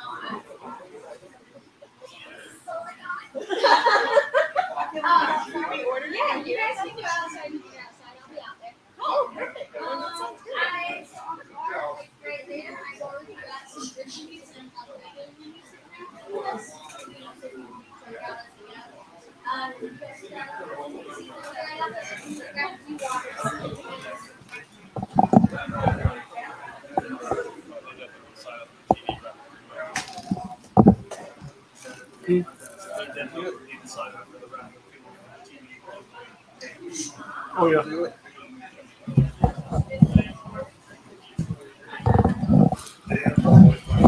Oh, that's is that Coach Day? That's Marcus Miller, right? I mean Marcus Freeman and Coach Day.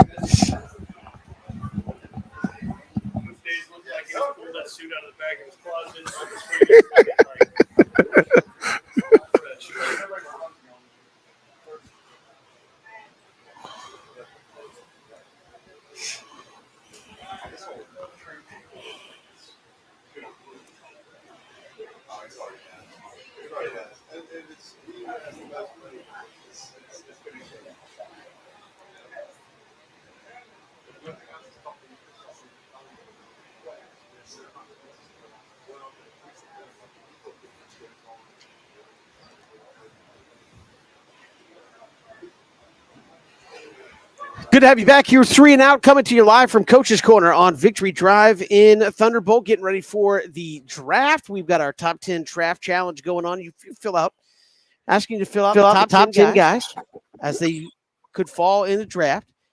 Whoever gets the most right going to win a 75-inch flat screen television. Really looking forward to that, Ben Troop, as, again, the draft just a couple of hours, maybe an hour and a half or so away from really kicking off. Also coming up tonight, it's a great time to come to Coach's Corner. You got the draft. You got a chance to win a great prize. Also, Braves baseball tonight. And batting leadoff, playing right field in the field, Ronald Acuna Jr. back tonight for Atlanta. So you can watch the Braves, watch the draft, all right here at Coach's Corner. Listen, all I know is, Kevin, I mean, I can't be happy that you got the NFL draft kicking off here in a little bit. You know, you got Ronald Acuna Jr. back in the crib. And like I said, Kevin, if they asked me, do you want to play? He like, duh. They said you want to do DH? Not happening. Yeah. If I'm going to be out there, I'm going to be out there, Kevin. I mean, what type of spark does a guy like Ronald Acuna Jr. bring to a team like the Braves right now? That's one, they need something to feel good about, and they're trying to finally get over that hump and finally win a series. Well, I think it's fear in the other team. Right from the jump, it is you are on your toes. And again, I love Ozzie Albies. He does not bring to the leadoff spot what Ronald Acuna does. Ronald Acuna's a guy, he slapped this thing over the wall. You have to be very careful from the jump because why? Matt Olson, Austin Riley waiting right behind him. Ozzie Albies has some of that, but Ozzie Albies I don't think gets on base as much as Ronald Acuna does in the leadoff spot. And again, to me, it is that fear that on the very first pitch of the game, we could be in trouble if we're not on it. And you have to pitch very carefully right out the gate. Again, Ozzie Albies, you can, depending on what side of the plate he's on, you can kind of defense him up a little bit. I think tonight, man, just that electric atmosphere feels like it. We've been saying it for 2 weeks, but feels like a good night for Atlanta to get their first series win of the year. But, you know, having number 13 back in the house, having him out there in the field helps your defense, which has been pretty rough out there in the outfield, but also obviously offensively gives you one more piece. I mean, let's be real about what just happened. You replaced Alex Dickerson, who hit the ball really well. I feel bad he got released because I feel like he was getting close to having balls drop in, but you replaced Alex Dickerson with Ronald Acuna Jr. I mean, that's way more dangerous right there, right off the jump. So, I mean, this should be a whole lot of fun tonight to watch him be back out there again. And the one thing I know too, Kevin, I mean, not to pick on him, I mean, because obviously we know he's going through a slump. What does having a guy like Ronald Acuna Jr. bring back to help a guy like Dansby Swanson? I mean, Ronald can't play for Dansby, but sometimes having a healthy distraction like Ronald Acuna Jr. said, look, man, I realize I'm not doing what I need to be doing at the plate. What is having Ronald back in the lineup saying, let's give me the confidence? Oh, look, man, I can kind of go out there and play a little bit more loose. Yes, I know I'm trying to get out of this slump, but what does having Ronald do for a guy like Dansby? I think to me, it's kind of, and this is the beauty of the DH a little bit here, Ben, is Dansby comes up at the ninth spot. How do we pitch Dansby? You got to give him something to hit. Right? Why? Well, because Acuna's waiting on deck, right? That's a little different if it's, well, he's struggling and you got Albies. Now, Albies can hit home runs, but is he the power threat? Is he the doubles? Is he the gaps guy that Acuna is? No. And that's, again, not meant as disrespect, but you were talking about one of the top 5 at worst players in the game of baseball coming right behind you. So we talk all the time about, hey, you need some protection for Freddie Freeman. You had, Acuna in front of him, Austin Riley behind him a little bit, and then you had Jorge Soler behind him. It's like Freddie Freeman was going to see some great pitches. For Dansby Swanson, you got Ronald Acuna batting right behind you. He's in the leadoff spot, but he's behind you in the lineup. They have to pitch to you, right? They can't be nibbling. They can't sit there and say, well, we're just going to feed him a diet of sliders all night long, because if we walk him, it could be 2-0 or 2 runs, depending on what happens next. So I think that is, in some ways, protection for Dansby at the bottom of the lineup with Ronald Acuna. We'll see how it plays out. But again, if I'm Dansby, you should be looking at this thing going, Matt Olson's off to a great start. Riley's playing well. Ozuna's hitting the ball nicely. Ozzie is going to move back in the middle of the lineup. I think make the middle of the lineup more deadly. Acuna's back. Like, you should be looking there going, there's literally no pressure on me other than what I'm putting on myself. There's no pressure on me to go out there and be the guy that carries this thing. So I think, to me, pressure's off. You should see some better hits, some better pitches tonight out of that 9-hole because Acuna's batting behind you. We'll definitely get to see his impact. And obviously, it's not going to happen all in one game. But I think when you look at him coming into the stadium, you look at him wearing the throwback Trey, Trey Young, and then you look at the fact that he knows Kevin now. Like you said, I think it's his 5th year, whatever. It was Freddie Freeman's team. We all know that. But he knows now, hey man, you the guy. Like, you're the guy. Take your time, but be yourself. Because the thing about Ronald Acuna Jr., like they say, with baseball, you figured out the plate, you figured out on defense. You got to figure it out. But like you said, he still draws more fear from opposing pitchers than I've ever seen. Because they know, look, man, this guy, you make a mistake and he makes you pay. I'm just happy he's back. I'm happy he's healthy. I'm happy he's in the lineup. He's number 13 on the program. He's number 1 in my heart. I don't care where he is in your heart. He is Ronald Acuna Jr. and he will be the starting right fielder today for them. No pressure. I know everybody's like, oh, it'd be awesome if he went yard. But it's like, just let the man get back out there and take on some major league pitching. But a chance, I think, for the Braves. You got Kyle Wright, who's maybe been their most consistent starting pitcher, going tonight. A chance for them to win a series coming up. And again, you can come watch that here at Coach's Corner and a draft. So you can get a little 2-for-1 going on. Participate in our draft challenge, top 10 picks. Put them down. Whoever gets the most right is going to win a 75-inch flat screen television. It cannot be me. I probably wouldn't get the most picks right anyway. It cannot be Ben. It cannot be Christian Gokel, second down. So coming out, have a little fun with it. Get something great to eat. Settle in for the draft and some Braves baseball tonight. Going to be a whole lot of fun with Acuna back in that lineup. First man up in the bottom of that first inning. We'll come back to Coach's Corner. This is 3 and Out on the Southern Pigskin Radio Network.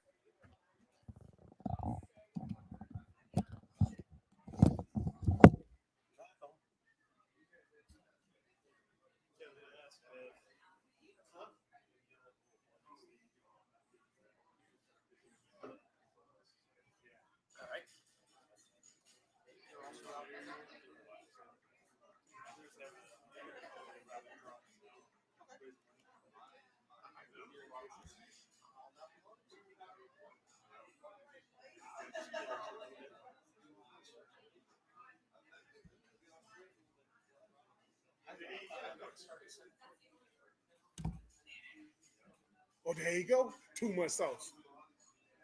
That boy long, boy. Ooh, look at the sauce. That's nice. That's too much sauce. He dripping. Yeah, well, just a little swaggy. A little razzle dazzle.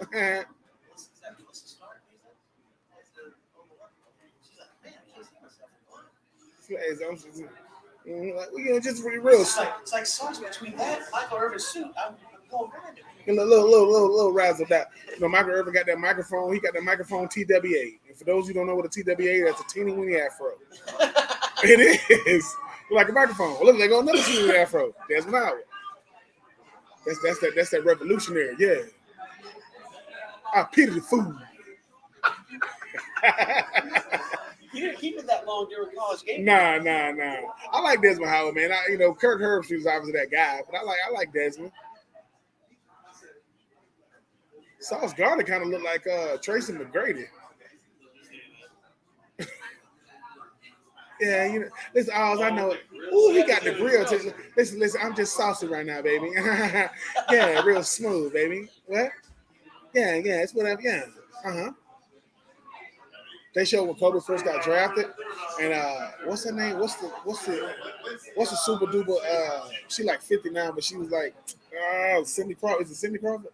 She Crawford probably 60. She was like doing like hosting like late night, and she on there with Kobe. It's like, come on, Kobe, she want a Kobe bad. Then they go to the game, like Halle Berry looking at Kobe, like, God, Kobe, like, I'm that dude. No, Cindy Crawford did a late night show. She was on there with Kobe? Oh. With Kobe Bryant. Give me that. He's on there with Cindy Crawford? Give me. Didn't what's the movie that Alec Baldwin did with her? Not Alec Baldwin, one of the Baldwins. He did with Cindy Crawford. It wasn't Alec. It was Cindy Crawford. I don't know. The power of Google. Watch this.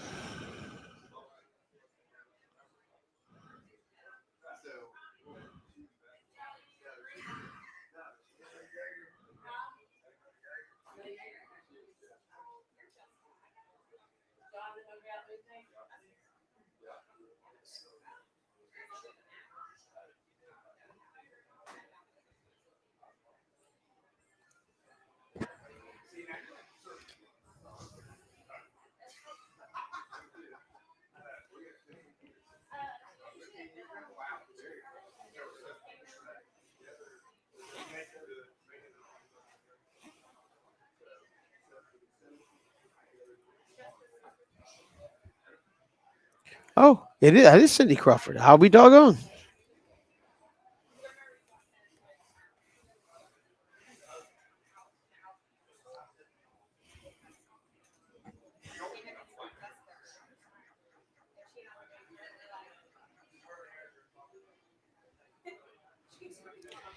Good call, Ben. I never would have got that in 100 years. That's a very obscure.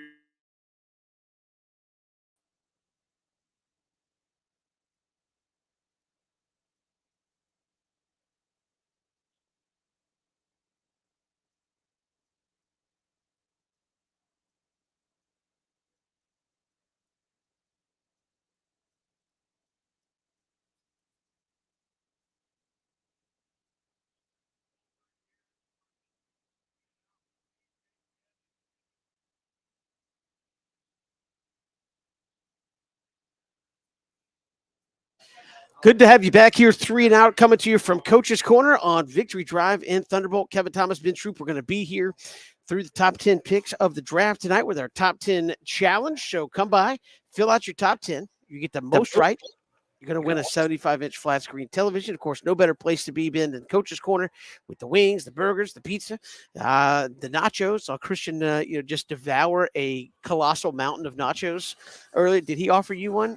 No, he didn't offer me I one was either, going to just reach in, but when a man is looking down at his food and don't look up, that's like a dog with a bone. Don't stick your hand in it. Come back with a nub. He was locked in.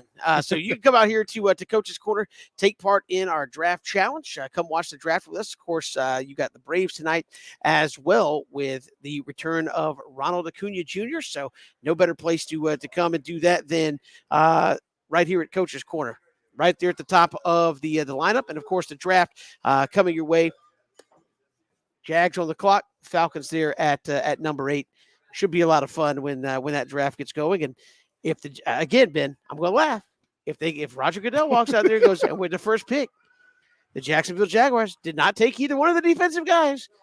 It's going to be Evan Neal. I will chuckle. And again, that's a great. Again, people will go like, "What in the world?" That's a great pick by Jacksonville anyway. But there's been so much talk about the defensive ends in this draft that if it's not one of those guys, I think people are going to go, "Uh-oh," and you might see some panicking in the draft, given that for 2 weeks or 3 weeks, nobody is even thinking that those tackles are going to be in jeopardy in the top couple picks. I remember Evan Neal was a consensus number 1 overall pick, and I don't know what happened, Kevin. And then they go from Aiden Hutchinson. Now you're talking about Trey Von Walker. If they do go with Evan Neal, that means they're going all in for a guy like Trevor Lawrence in his second year. When you look at what they did in the offseason with Zay Jones, and Evan Ingram, and Christian Kirk. But I just don't see it. I think sometimes, I don't want to be the guy that had my pick of the litter. And I didn't get who everybody coveted. I mean, I'm looking at Aiden Hutchinson right now on TV, man. I don't know if he's a defensive end or he's in a boy band, but he's about to be drafted. He's the number 1 or number 2 overall. But Kevin, I'm just saying, good teams are good teams because they draft well. Bad teams are bad teams because they don't. So all I'm saying is you got the number 1 overall pick. First name Trevon, last name Walker. Go out there and get him because he can do everything Aiden Hutchinson can do, and Aiden Hutchinson can do a lot of things Trevon Walker can do. So all I'm saying is they both by 6'5", 6'6". One's 275, one's by 260. One played at Georgia, the other one played at Michigan. One don't want you to watch the Georgia tape. The other one can't wait on you to turn on the Michigan tape. His first name was Trevon. His last name was Walker. He went to the University of Georgia. Go ahead, snatch him at number 1. I think he'll make your team really, really, really, really, really, really good. And again, it's going to be a banner night for Kirby Smart at the University of Georgia. Could have a school record of number 1 picks. I don't know about an all-time record, but it could have a school record for number 1 picks. If Trey Von Walker goes number 1, he will be the highest drafted Georgia defensive player, and he will tie. Obviously, you can't do better than that. Matt Stafford, who went number 1 out of Georgia, but a situation where you could have 4, maybe 5 guys for Georgia in the first round. You might be nudging close to that all-time record over the 6-7 round draft coming up this weekend, Ben, for players from one school. I don't know if Georgia will overtake it or not, but they'd be right there. That's one of the so if you are a Georgia Bulldog fan and you are locked into this draft, especially tonight, especially tomorrow in rounds 2 and 3, you're going to see a lot of Georgia Bulldog football tape in this draft. And rightfully so. And rightfully so. When you look at, look, I know that Trey Von Walker is going to be the showstopper because his potential is going to be the number 1 overall pick. Jordan Davis might be the best player when you talk about just what he adds to a defensive line. You talk about a guy, you talk about Quay Walker. Another guy that could go first round. The Kobe Dean, show me a better linebacker in this year's draft. Little under 6 feet tall, but he hit everything that moved. And then I think one of the best stories, of this draft is going to be a guy like George Pickens. Goes to the combine, still competes. Georgia is if you're looking for a player this year, they got him. You got a Cook, you got White at the running back position. 2 guys not been talked about, going to be a great addition to whatever team they go to. Kirby Smart is sitting back going, look. 2021 is a year of the dogs. You don't gotta like it. I hate saying it, but it is the truth. When you look at everything they did, they were the last team standing. They beat Alabama. They killed it at the award show. They got the bling. Kevin, we go back to the Braves. It was the Braves and the dog. Jordan Davis, I don't know what size jersey that was, but it was a Braves jersey, and he looked good throwing out the first pitch. Hey, man, shout out to them dogs, man. At the end of the day, it took them a long time to get to this point. And the one thing they really doing, man, is not talked about. An interior defensive lineman for the University of Georgia is going first round. That hasn't happened in a long time. Jordan Davis, wherever he goes, get ready, man. He's going to be a big time addition to that D line. Yeah, it's going to look, and again, I think they're going to be a focal point, certainly in the first round of draft picks, and you could see a lot of these guys in the top 10 to 15 picks, especially here tonight. We are live at Coach's Corner on Victory Drive in Thunderbolt. Come join us, grab something good to eat, cold to drink, and participate in our top 10 challenge. Fill out your top 10 draft picks. Whoever gets the most out of those 10 correct. We even have a little bonus tiebreaker on the Braves-Cubs game tonight. Whoever gets the most picks correct going to win a 75-inch flat screen television. Also, you have the Leukemia and Lymphoma Society right here having a raffle tonight. So they're out here raising money for the Leukemia and Lymphoma Society. So a little bit of everything going on here at Coach's Corner tonight. Yeah, Kevin, look, it's good. Listen, come out to Coach's Corner. We're going to be having a lot of fun. Myself, Kevin Thomas, Christian Gokel, we're going to be out here, watching the first 10 picks of the draft. I just think that Kevin is going to be star-studded. Ron LaCuna Jr. is back in the lineup tonight, so them Bravos got that dude back. I just think that with it, I love the draft. I think it takes me back to 2004 when I was blessed enough to get drafted in my hometown, Swainsboro, GA. But to every guy that's going to get drafted today, tomorrow, or Saturday, make sure you go and thank everybody that had to do what you've been to this point. It stretches much farther than the people that share the same last name as you. To every coach, teammate, guidance counselor, just make sure you tell them thank you because it took a village to get you to this point. And again, where this point is Las Vegas, out there near the Strip. Having fun with this thing, Ben, and Las Vegas knows how to party, man. They can party all night long. This is going to be great with the draft over the next 3 days, and life-changing money for for everybody in this draft. And again, at the end of the day, you pick them, and then it's up to the player to make it work, and the coaches make it work after that. So a lot of fun. And again, I think when you sit back and realize, hey, this is young men that have worked hard. Just because you don't like to pick, ain't the young man's fault. He said, hey, they picked me. I'm taking the money. Show me the money. Cha-ching. 2 people are guaranteed to get booed. Roger Goodell and the Jets pick, no matter what. We'll have more for you from Coach's Corner. Come see us. Take part in our draft challenge, and we'll see you tomorrow on 3 and Out, Southern Pigskin Radio Network.